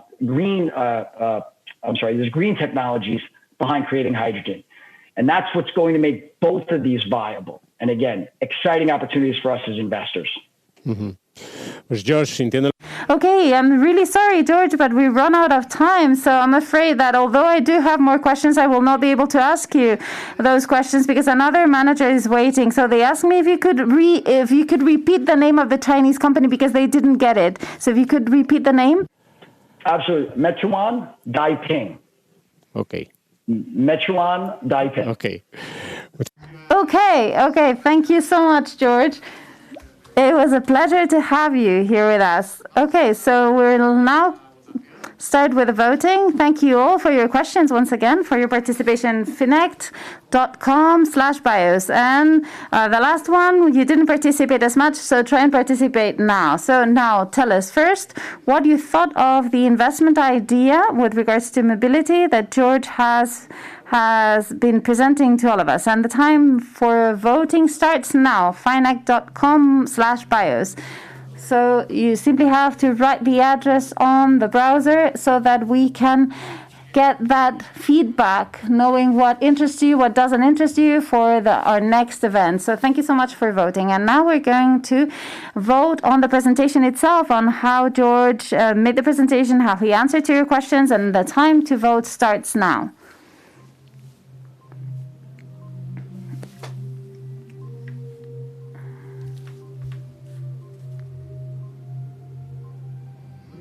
Okay, great. Thank you. That was great. Thank you. Let's start with our next guest for the afternoon. Let's not delay things anymore.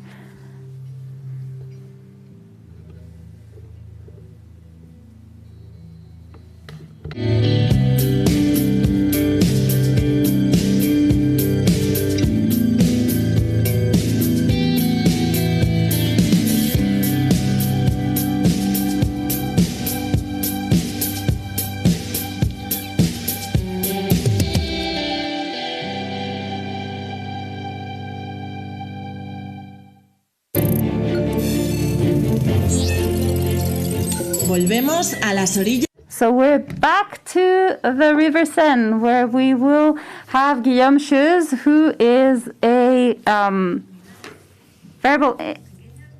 variable income manager, is going to tell us about all the interesting opportunities in Europe. He loves the mountain, just as he loves managing assets. Making an effort is always great because you can get the best view of the landscape while managing or while hiking. So, Guillaume, the floor is yours. So, thank you. Good evening to all of you. Thank you for connecting for this update. Thank you for the invitation. I am the manager and responsible for the active equity range, which gathers 700 million euro total assets. Before to go through the presentation and to make an update about the small caps, the funds performance, and so on, a word about us. So I move on to page 4. So basically, we are three managers of growth stocks, which means that we are looking for companies that create value over time, and let's say these stocks have a positive development. This is key. So Odo Active Small Caps is invested in European small caps. Its asset under management is around 300 million euro, of course, and while it invests in market capitalization between 100 million euro and 5 billion for the top. A word about the interest to invest in European small caps. First, it's really key, because small caps provide higher growth profile. It's key. They've got definitely a higher potential of earning growth than large caps and big caps. Second point, the innovation driver. European small caps, they used to spend more in R&D. And it's a key driver for a good earnings, a high earnings growth path. Point number 3, under the radar company, you probably are familiar with that. Small caps, tend to be less cover than big caps. And it's key because this is a unique opportunity to invest in cheap rising star. Another point, M&A appeal, this is the ground for the M&A for big caps. We will come back on that with example into the portfolio. Let's move on to the performance.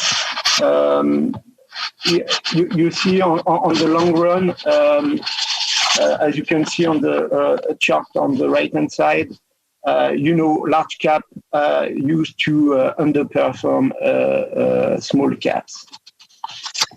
A word about the philosophy. Well, we target quality companies, with a better traction of earnings. Our philosophy is to be fully invested over time. The idea is always to choose stocks that will generate higher returns than the benchmark. So what does it mean concretely? First of all, we invest in companies that are developing and growing. This is key. So historically, we are able to set a fully diversified portfolio that is able to achieve, let's say, the double of the market growth, the double.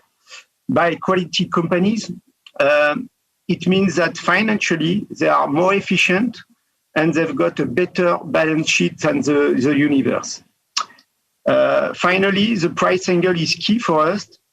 In our approach, we've got what we used to call a growth at reasonable price approach. So the one we are going to choose, they must offer an attractive valuation. What about the positioning today and with the situation? So when it comes to positioning, the fund seems well positioned to benefit from the new paradigm, with the COVID-19, with more than two-thirds, around 70%, on themes, wave, niches that should outperform the current situation. So to come back so far about what we did so far in 2020, in February, we lower the level of the cyclicity of the portfolio and reduce the weightings in companies, whose exposure appear too risky for us. On the other side, we have reinforced the quality companies. For instance, we believe that the European producer of molecule and packaging for the big pharma, it's an example. They should continue to outperform the global economy. It's around all these names in molecule, in packaging, either chemicals or natural. It's around 15.15% of the portfolio.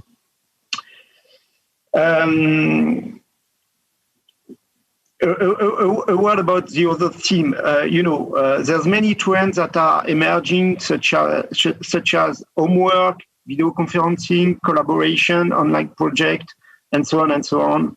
And again, this is strong theme into the portfolio. So nobody is questioning about the interest of the cloud. So we've got many companies which are surfing on these themes, on these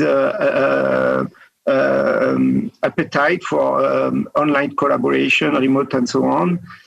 Just a few examples. We are invested in the Norwegian company called Crayon, and also in Cancom in working for the German SMEs. A word about Italy, just on the same topic. About Italy, we are invested in SESA. SESA is managing, we're really good to manage the lockdown period, and they recorded a strong demand for securities and services for, again, Italy, but SMEs. They did their shopping because the M&A and the candidate for M&A they were cheaper than 1 year ago, and we saw more than 10 acquisition over the last six months for SESA. Now they have around 250 cybersecurity engineers in the company.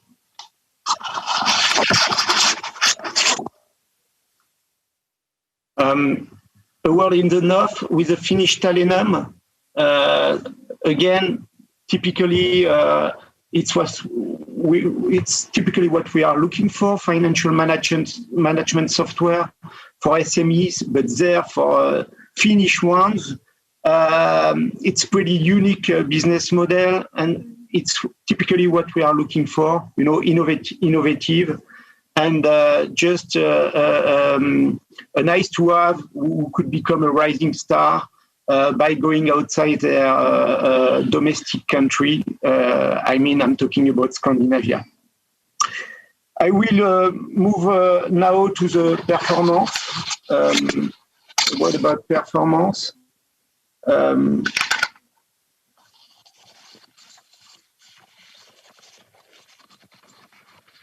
Yes. Yeah. So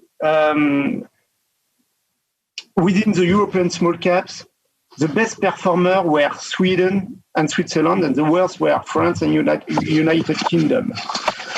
Although active small caps was able to limit the drawdown in March, and during the sell-off period in March, we enjoyed a pretty good performance compared to the competition. And there, as you can see, we end up the third quarter with plus 9% against a benchmark we stand at minus 8. So you can see over 1, 3, and 5 years, the fund was able to outperform strongly its index. What generates a good performance? The conviction, in which we have a high degree of confidence. Typically with, I would say, a self-help driver, and predictable underlying markets.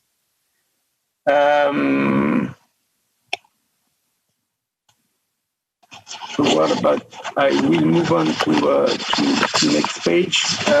You see the performance of the year to date again, where let's say just a word about the technological company. We are structurally overweight on this sector. Well, definitely, they have been volatile and.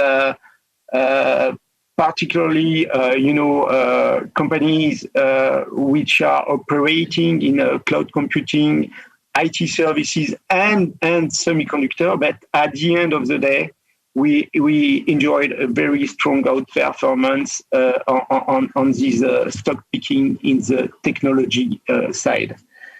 So what about the contributors? Despite, let's say, the macro context, we were able to find companies, again, with a positive growth. It's key.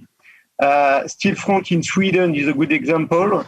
This player is the world leader in free-to-play strategy games for tablets and mobile. They have, I think, more than 600 users. And we have been involved in this company since 2018. And let's say what we like is their ability to integrate video game studios. They are leaving a huge management autonomy to the founder. And there we see, again, a significant upside for this unique player, little debt and, still, I would say, undervalued. Albioma also enjoyed, you can see on the right, on the left-hand side, we enjoyed a strong momentum.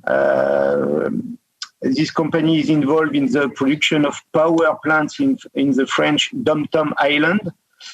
They are burning bagasse, which is the residue of the sugar can. We invested in this company at the end of 2017. And recently, I would say that, and it's key in terms of momentum, the announcement that they will be able to be zero carbon impact by 2024, that remind everyone that Albioma is still largely, I would say, undervalued compared to its peers, typically, and the listed European peers. IT, digital, even cloud services, they are benefiting from homework and the need for corporates to better support their teams. I will end up with a company that is emblematic of Scandinavia for its ability to innovate and create value in niche market. I'm talking about MIPS. MIPS is manufacturing helmet system that will have a crucial impact in case of accident. The system can reduce the consequence of an accident by 50%. So, of course, this company is benefiting from the bicycle booming. And the market of bicycle booming, as far as I understand, is growing by more than 50% so far for 2020. Regarding movement, what we did in so far in 2020, actually, as I told you, we quickly reduced the share of cyclicals company to favor more defensive businesses model with, let's say, higher visibility. What else? We paid attention to the most risky balance sheet and try to early detect where the crisis could have some bad consequences on the daily business, I would say.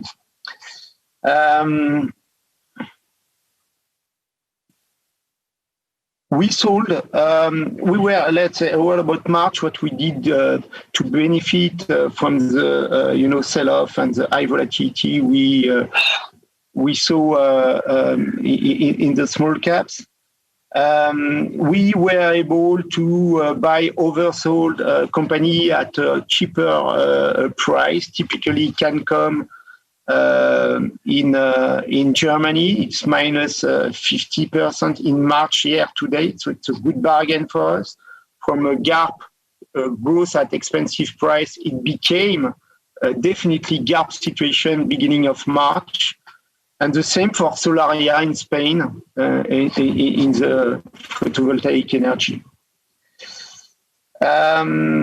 We sold security, such as in TKH, where we saw definitely headwinds related to the crisis. So there we were less convinced by the, I would say, the balance of the risk reward of the conviction. And we enjoyed two M&A operation with RIP Software in Germany in February and Alstrom in Finland. And there again, it was a point that generate definitely alpha for the portfolio. I would end up with a word about our product, and the main driver of the equity performance remains the corporate earnings growth. It's key, and it's true. It's even more true, I would say, for the small caps companies. And of course, to come back on the basics, they are more pragmatic, better managed, and more dynamic. So it's key. And we think we've got many advantages, a strong outperformance plus 4.7% per year in average since the inception. And it's key with a volatility in line with the market. So again, I think, and I will end up with that, we are pretty satisfied with the performance. And it's true that our 20 years, I would say, experience were key to generate these impacts. I think we are moving on to the Q&A session and ready to answer with pleasure to any question regarding the philosophy, the way we are working right now in this situation. And of course, if you want to have more detail about any contributor or strategy, positioning or whatever. Guillaume, por empezar por ahí. Guillaume, they were actually asking us about the Norwegian company. Could you repeat the name of that Norwegian company that you mentioned, the one that was in your portfolio that you used as an example? Yeah. It's called Crayon. Okay. C-R-A-Y-O-N. Okay, gracias. Okay, thank you. And one question, they ask me, why invest in European small caps and not US or Chinese small caps, which are the ones that finally become the leaders when they jump forth and they stop being small caps to turn to big caps? Small cap avec Chinese small cap. Chinese small cap. Pourquoi pas investir en Chine dans les small cap?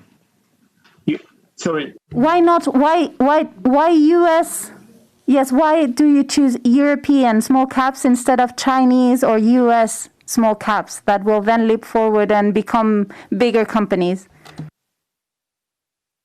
Actually, because I think, I see your question. Globally speaking, is why the fund is a European small cap fund. And I think, to be global, you cannot be global worldwide. And, because there's interaction between European small caps, some of them are only domestic, some of them are on a specific area. I'm talking about, for instance, UK or Scandinavia or southern part of Europe. And some of them are global. But it's almost it's around 2,000 names. My universe, and there's enough opportunities, and I would say in terms of franchise, it's more difficult in my view to cover Asian names, European names, and on the other side, the US. It's really three different markets, I would say. If I assume that Europe is one market. Uh-huh. Una pregunta. Do I answer your question? Sí, puede ser. Pregunta. Is it that your fund is one of those that has biggest bias to European technological companies in your portfolio? Isn't it true?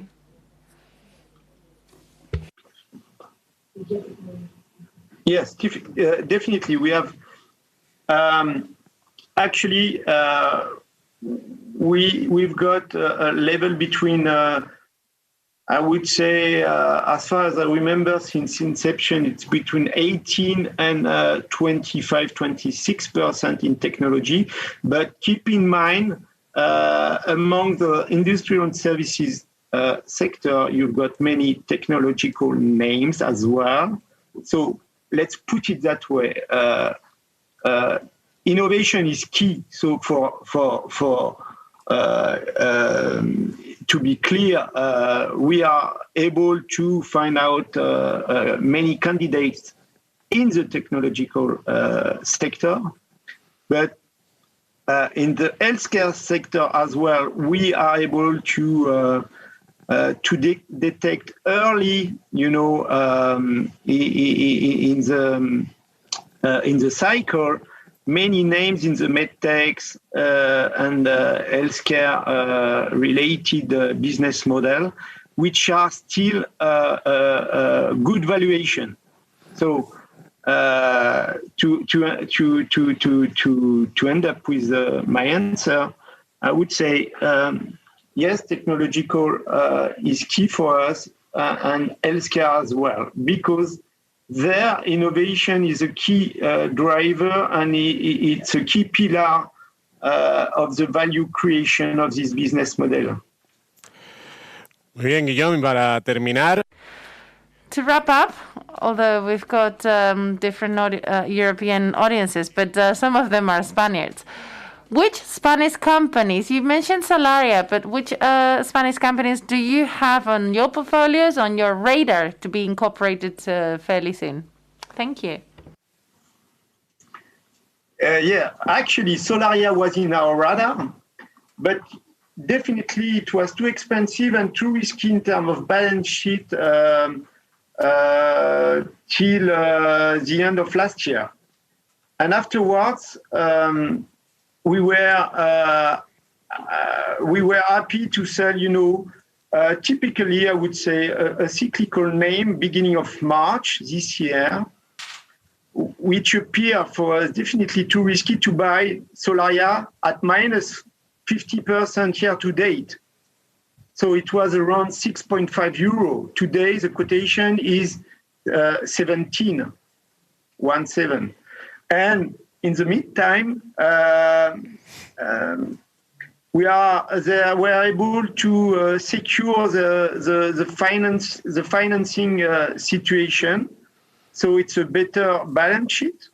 We have more visibility on the contract, and I think it's a good example on the candidate we are able to seek in this country. And this is the only holding we do have in Spain today. In the radar, we are looking to it's Portugal, but it's not Spain. Corticera, but there it's a good and family-owned business candidate, but in terms of risk-reward profile, it will stay in the buy list, meaning not in the portfolio, because the risk-reward is not enough and not so attractive compared to the holdings we do have in our portfolio. Muy bien, muchísimas gracias, Guillaume. Guillaume, thank you very much. It has been a sheer pleasure to have you with us today. Thank you very much for your time. Pues vamos a pasar a la... We're now going to move on to the assessment. I've seen one comment. Are we going to get to know the assessments? Of course we will. I will just show you those with the best ratings. And we are now going to vote for the presentation, the investment theme Guillaume has shared with us, finect.com/BIOS. Time starts now for voting. If you liked it a lot, 5. And this is the investment idea, small caps.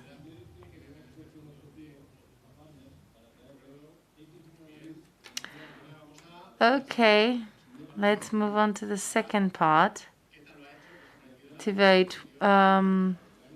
What do you think of the presentation, Auto BHF? Time starts now.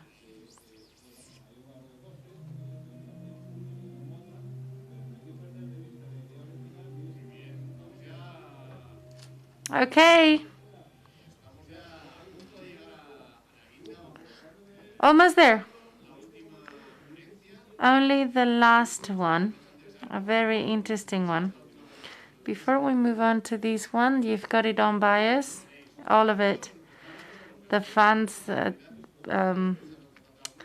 managers are talking about, you can hire them directly, the presentations, the information for professionals as to how can you have this recertification, the videos on the previous session, everything.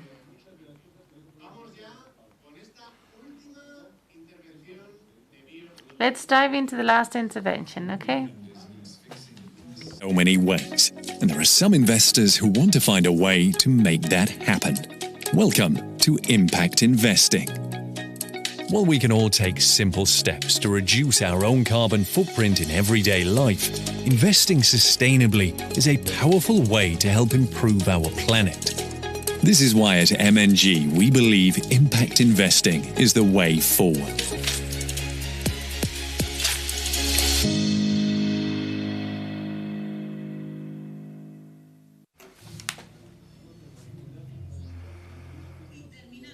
And we are going to finish the second edition of BIOS from London with John William Olson, the fund manager dealing with the positive impact strategy. He's investing in companies generating a positive impact in the ESG environmental courses, we will see how he cooks his portfolio, and he does it as well as the little children that he's created. And thank you for closing this session. John, you have the floor. Thank you for joining us. Happy to be with you. It's my first time presenting this fund in Spain, so I'm really excited about that. I hope you can all see my slides. I only have a few for you. I'll aim to get through this in 15 minutes and leave plenty of time for presentation or for Q&A. The fund that I'm going to talk about is the Positive Impact Fund that we launched towards the end of 2018. This is a relatively new area in listed equities. The impact funds in listed equities, they've only been around for the last 3 years. So we were amongst the first to launch one in M&G. And the strategy as a whole is around 300 million euros now. The euro version is around 200 million. This is a fund with a dual aim, as you might see in the objective here. So we aim to beat the broader benchmark, the MSCI World All Countries, and we've had a very good start at that. But we also look to invest in companies with a positive impact. And I'm going to explain to you what we mean by that exactly. This is the way I see the journey in sustainable investing. I've been part of this for most of that journey. I've been managing global equities for the last 18 years, running the global equity stock picking team out of Danske in Copenhagen since 2004, and then I joined M&G in 2014, running different kinds of focused equity funds, global equity funds, with some sort of SRI overlay, which is what we started with in Scandinavia many decades ago. And then moving over into ESG integration and engagement with the companies on specific ESG issues. I sat down with my head of sustainability back in 2017, trying to figure out what to do next and sort of trying to see if we could take this a step further to really gain from the traction, not just in the investment space, but also for the companies that are delivering solutions to solving some of the major issues in the world. And we came up with this impact fund. The organization behind impact investing has sort of opened up to listed equities at the time. And impact is different because we have that dual objective. So we are aiming to invest into companies that where they have a direct positive impact on society. So they deliver solutions either on the environmental side or on the social side. And then we commit ourselves not just to being the benchmark, but also to deliver results, or for those companies to deliver results. And we measure them and we report on that. So we put out an impact report once a year. You can find the first one on our website, and we're working on the second one that is due to come out in November. As you can see if you can see that, the bottom part of this page, you can see that impact is still a very small part of the equity universe, and but also rapidly growing. And the reason why listed impact became an option was because the impact organization, it's called the GIN, they wanted to grow this area and make it available to people investing in mainstream global funds. So we set out to make a global equity fund where you then get the tailwind from sustainability, and you get the impact on top of it, and some numbers on that impact. So this is another way to show the market. The market in 2019 was around 500 billion in total in impact overall, growing to around 750 billion this year. So it's growing very rapidly, but it's still a very, very nascent market. This is the size of the market cap of Facebook this year, right? So it's still a very small part of the market, and there's plenty of room to grow in this.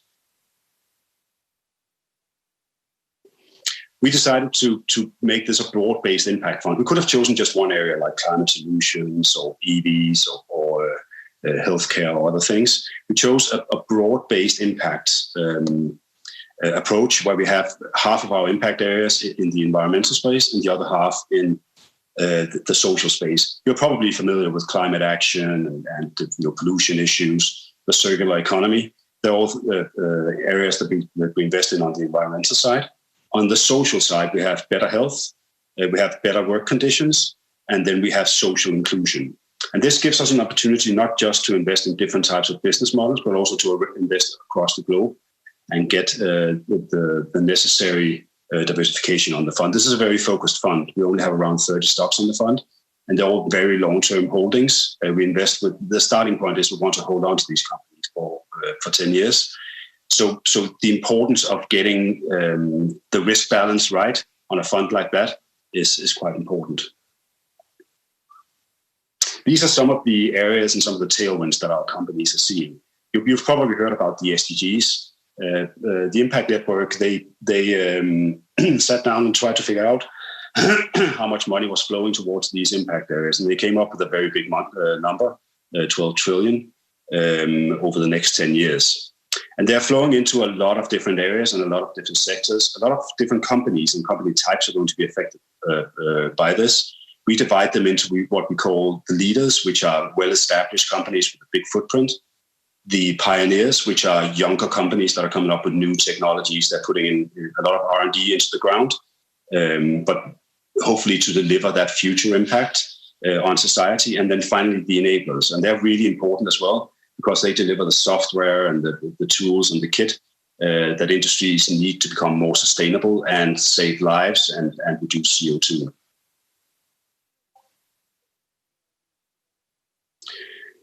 We came up with this framework that we call the III framework. I'm not going to bore you too much with the process details, but it's important to say that this is not just about buying impactful companies. It's not a thematic fund.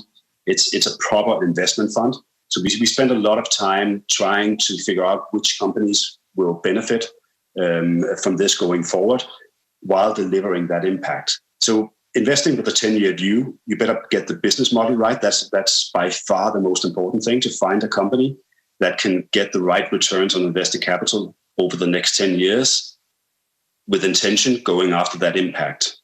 So we evaluate the companies based on investment, which is business model quality, intention of the company, so whether or not the company is set up with intent to do something good. Is it just an education company, or is it an education company in Brazil set up to get people out of the slums and give them an education?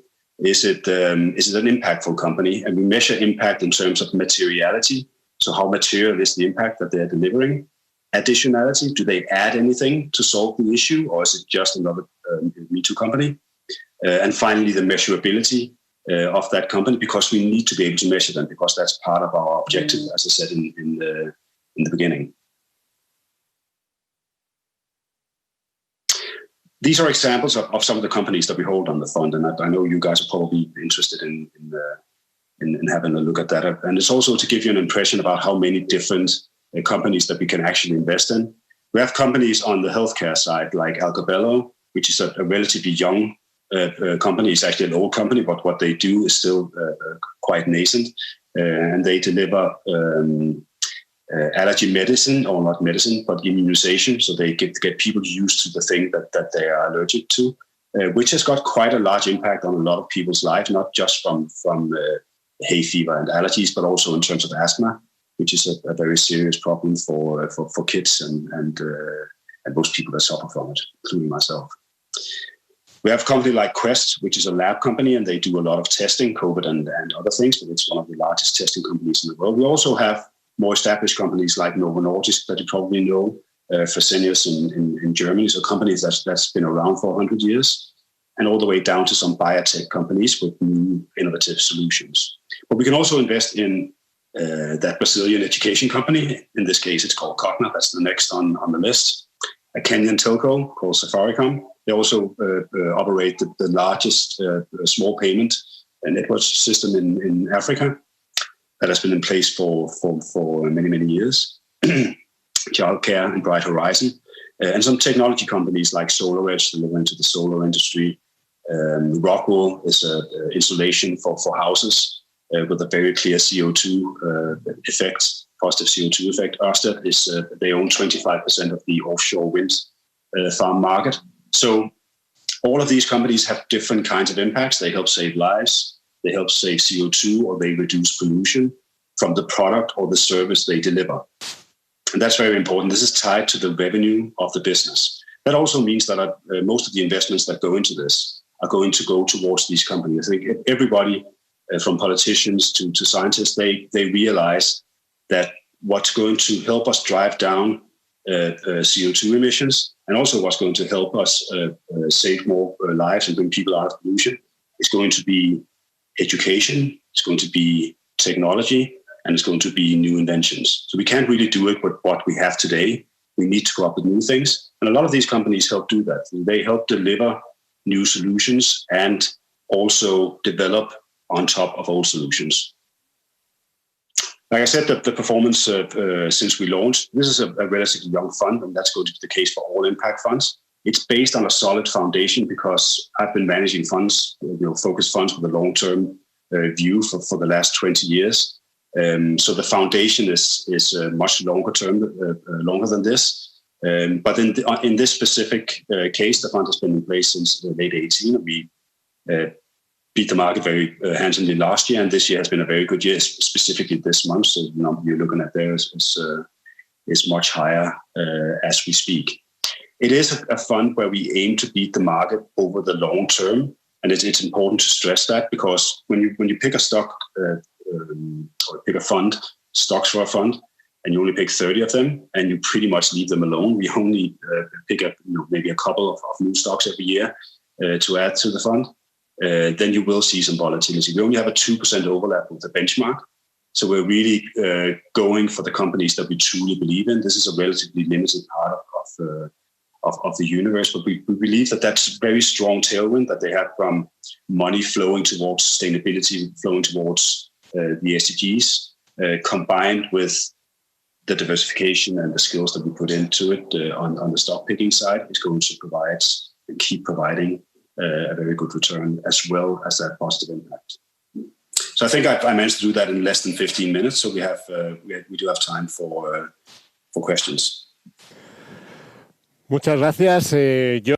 Thank you so much, John, for your presentation. Actually, the first question I wanted to ask you is, what is the main difference? Because we're seeing that investors, we're seeing many funds that are specializing in ESG. But what is the difference between your fund and other funds that we might find in the market with the same theme? Yeah, the main difference, so because I've been running ESG funds, I'm very close to that. The main difference is that ESG is focused firstly on the negative exclusion. So you exclude some bad companies that you don't want to invest in. That was sort of the first part of the ESG movement, or what we call socially responsible investments.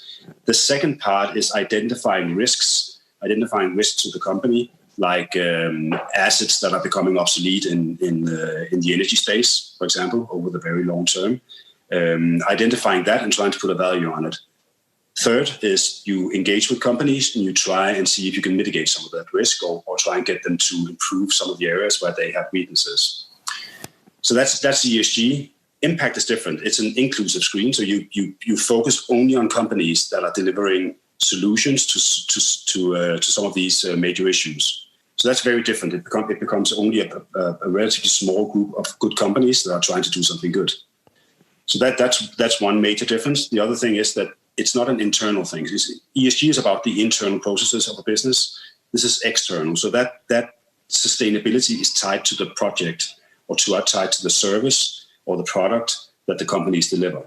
So quite sustainable companies like, say, Unilever, which is very clearly driving a very large industry towards a better place. It wouldn't really have a place on a fund like this because the product in itself is still shampoo and stuff wrapped in plastic. So the product in itself is not impactful and hence doesn't qualify for a fund like this. So in that sense, you end up with a very different portfolio. Hay una pregunta también, hay muchas. There's another question asking that there are many funds like this one and investors are more interested in this, and there's no bubble, right, in that sense. And what could that mean from the point of view of valuation of the companies that you can invest on? That's a good question. First of all, there's not that many funds in the impact space. It's still a relatively new area. And as I showed you earlier, the $700 million or billion US dollars that are invested in this area, only my estimate, around half of that is in equities. That's half the market value of Facebook in the US. It's a very small part of the market. So this is starting. It's still growing at a very rapid pace, which is why you hear a lot about it in the marketplace. In terms of bubbles, I really don't see it. I mean, you've seen some of the environmental companies, or especially the carbon solutions companies. They've had a good run this year. And that's mostly because of all the green deals that we are seeing. So you're seeing the EU Green Deal, and you're seeing a lot of independent states coming after this, and they're going to deploy it. You're not seeing it in the numbers today. So that means the valuation today of some of these companies are going to look a bit more expensive. But this money is going to be rolled out over the next 5-10 years, which is it was already a major point of investment for most states, but this comes on top of it. So you're going to see an influx of capital into that area. So you've seen a lot of investors seeking towards those companies as well. But that's only a tiny part of this fund. Like I said, this is a broad-based impact fund. Most healthcare companies, healthcare is around a third of this fund. Most healthcare companies, they haven't seen any tailwind. I'm not sure they've even outperformed the market this year. So some of the areas, the emerging market banks, so micro lenders in India and other places, they've had a pretty tough time because this pandemic has just made poor people poorer and put people in an even worse place. So from an impact point of view, the social side is probably even more important going forward the next 5-10 years, because you already have a lot of capital devoted to climate change. But that's where you've seen a very strong performance. But we have the opportunity to rebalance the fund and move money towards areas that we feel are less expensive if some of the companies look expensive on the fund. So looking across the fund, I don't see any bubble-like tendencies so far, at least. I mean, it's definitely a possibility that it might happen. Mm-hmm. Okay. What would be the average size of the companies that you have in your fund, and in what geographies would we find most of your companies? So where are you most present? It's a pretty well-diversified fund, and that's because we can, like I said before, the social part of the fund, social inclusion, you can pretty much only find that in emerging markets and frontier markets. So it's very difficult to find an impactful Western financial company, unfortunately, with our definitions. So that would mostly be out there, while a lot of the technology and a lot of the healthcare innovation comes out of the West. So we have a good opportunity and an ability to diversify the fund. So from a regional point of view, we have an overweight Europe. We tend to get better data out of European companies. They're much better at delivering the data that we need to measure them. And also, we don't have any of the mega caps. So that's the other question. So 30% of the market is labeled as mega caps. That would mostly be the large technology companies in the US that you know very well. We're not invested in any of them, and we don't really see at the moment that any of them fit our investment criteria. So if you're worried about overvaluation in that part of the market, that has nothing to do with this fund. We've been able to outperform even while not owning Amazon, Tesla, and Apple. Preguntan también. They are also asking me about companies that have a social impact in Africa, for instance. To what extent the political situation of certain countries could be a burden or could be a hurdle with regards to investing there?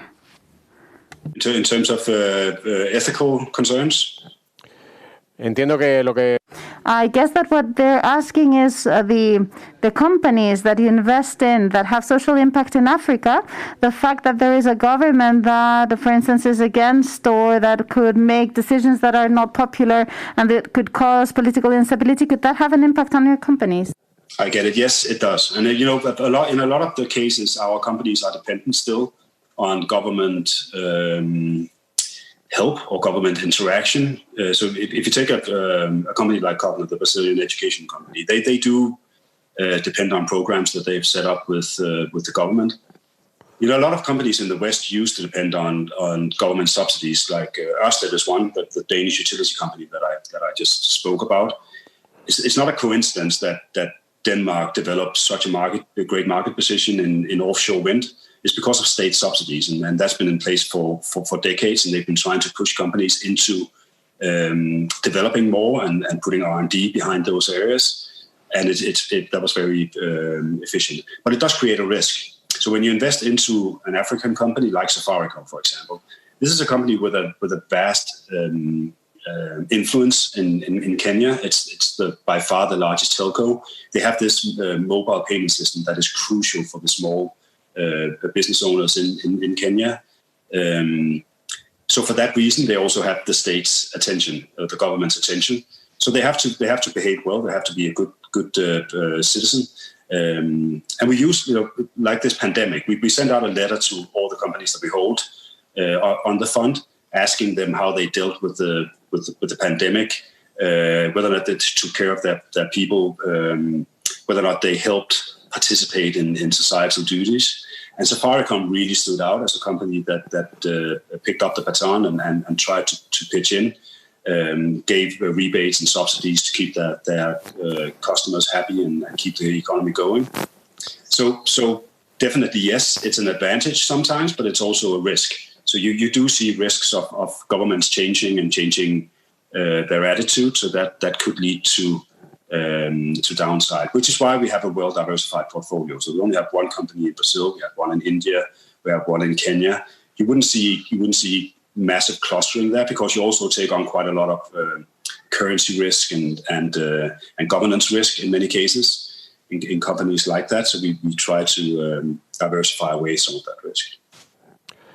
Estamos ya terminando. We're actually finishing, but there is an interesting question that I would like to ask you because of the specificity of your fund. How do you measure the results of the companies? Do you measure them as you would in any other investment fund? Or how do you add that impact component, that component of a positive impact for the society? Is it only return, or do you have another way of measuring it?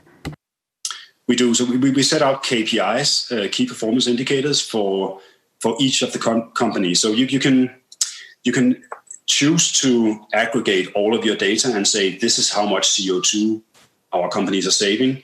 This is how much CO2 you are saving by putting in a certain amount of money into this fund.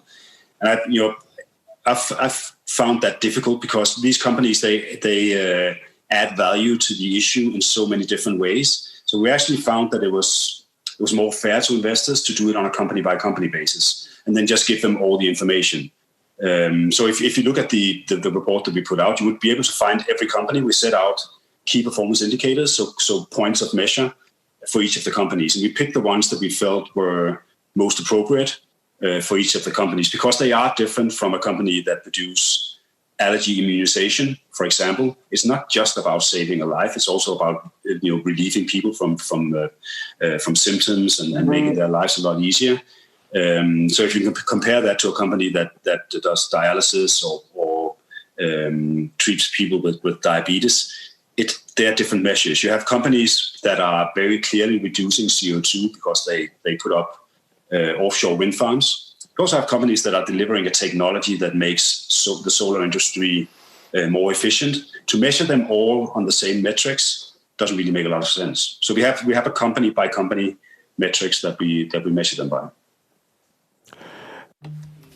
And the last question, John, that we want to ask you is how have the companies that you have in your portfolio reacted to the pandemic? Have they done something special, something different to what that normal companies would have done? Companies that don't really focus on social impact? Yeah, I use Safaricom as one example. Like I said, we send out letters to the directors and chairman of all the companies that we hold, asking them specifically about that. We have a write-up. You can find that on our website as well. We have a write-up of the responses that we got from our companies. And I have to say, we didn't find many disappointments. We still didn't hear from one or two of them, so we're still trying to get an answer from them. But we don't suspect they've done anything bad.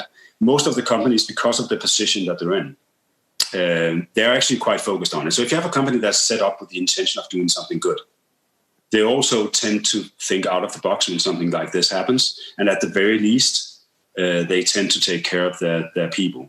And it's also a way where it's also a good test of whether or not the companies you hold are actually ethical companies. I mean, I do see some of my competitors holding companies like Amazon and Tesla. I think from Tesla's point of view, you can argue the product is definitely part of the solution. But if you look at the intention and the way that the company is run, it's probably they probably do have some governance issues, and then things pop up when you test them. And I think sending out a letter like this was part of our test. Okay. Okay, John.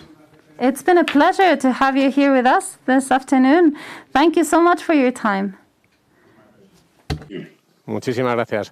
Thank you so much. Okay, so we are now going to vote for the last time. Please don't leave because we have a surprise for you. We're going to vote on John's idea. First of all, what did you think about his investment idea, this investment in this social impact fund that he has introduced to us? So the time to vote starts now. Come on, not many votes to go. So finect.com/BIOS. If you haven't opened it, open it, because we're going to ask you another question apart from this one. So finect.com/BIOS, and now we're going to vote on his presentation. What did you think about the answers he gave to your questions? And the time to vote starts now. Well, you know that you can find all of the information on the BIOS group on Finect. You can see all the funds that these managers manage. You can find all the presentations. They have all been uploaded. The professionals also have the information on how to do the tests to get certified. So this is the end, but we ask you to vote one final time. What did you think about this second day? The second day, was it good for you? Was it good for your portfolios? Did you think that the interaction was cool? Or if you thought that other things were not as cool? So the time for you to vote starts now. What did you think about this second day of the event? So last time to vote. Thank you so much. And keep on visiting Finect because we're going to be sharing lots of interesting information. So keep on connecting from time to Finect. Thank you so much for following, for being present. Thank you so much for participating. The figures that they have been sharing with me were impressive. I wanted to thank the whole team that has helped us organize this event. I would like to thank all of the partners. You can find them all here. You can find all the information about these professional associations that have been helping us as well. I would also like to thank the whole technical team that has been working, they have been doing a spectacular work. We have had lots of managers from the world over, and I think that the result was optimum. So I would like to thank everyone, the whole team and the interpreters and the technicians and Finect's team as well, who have been doing a fantastic job. I have Jaime here, Natha, everyone from content has been sharing this event as well. So it's been a phenomenal work. So thank you all. And that was all. If you have any doubts, if you have any questions, please don't hesitate. Write us an email. You can call us, and we are here for you. So if you have any question, any doubts, and maybe some of the names of the companies that have been mentioned by the managers might have been lost in translation, so please get in touch with us and we will tell you what the exact names were. So it's been a pleasure to be here with you during this BIOS 2020. As I said, just keep on visiting Finect from time to time because we have a message that I'm sure will be interesting for you all. Thank you very much.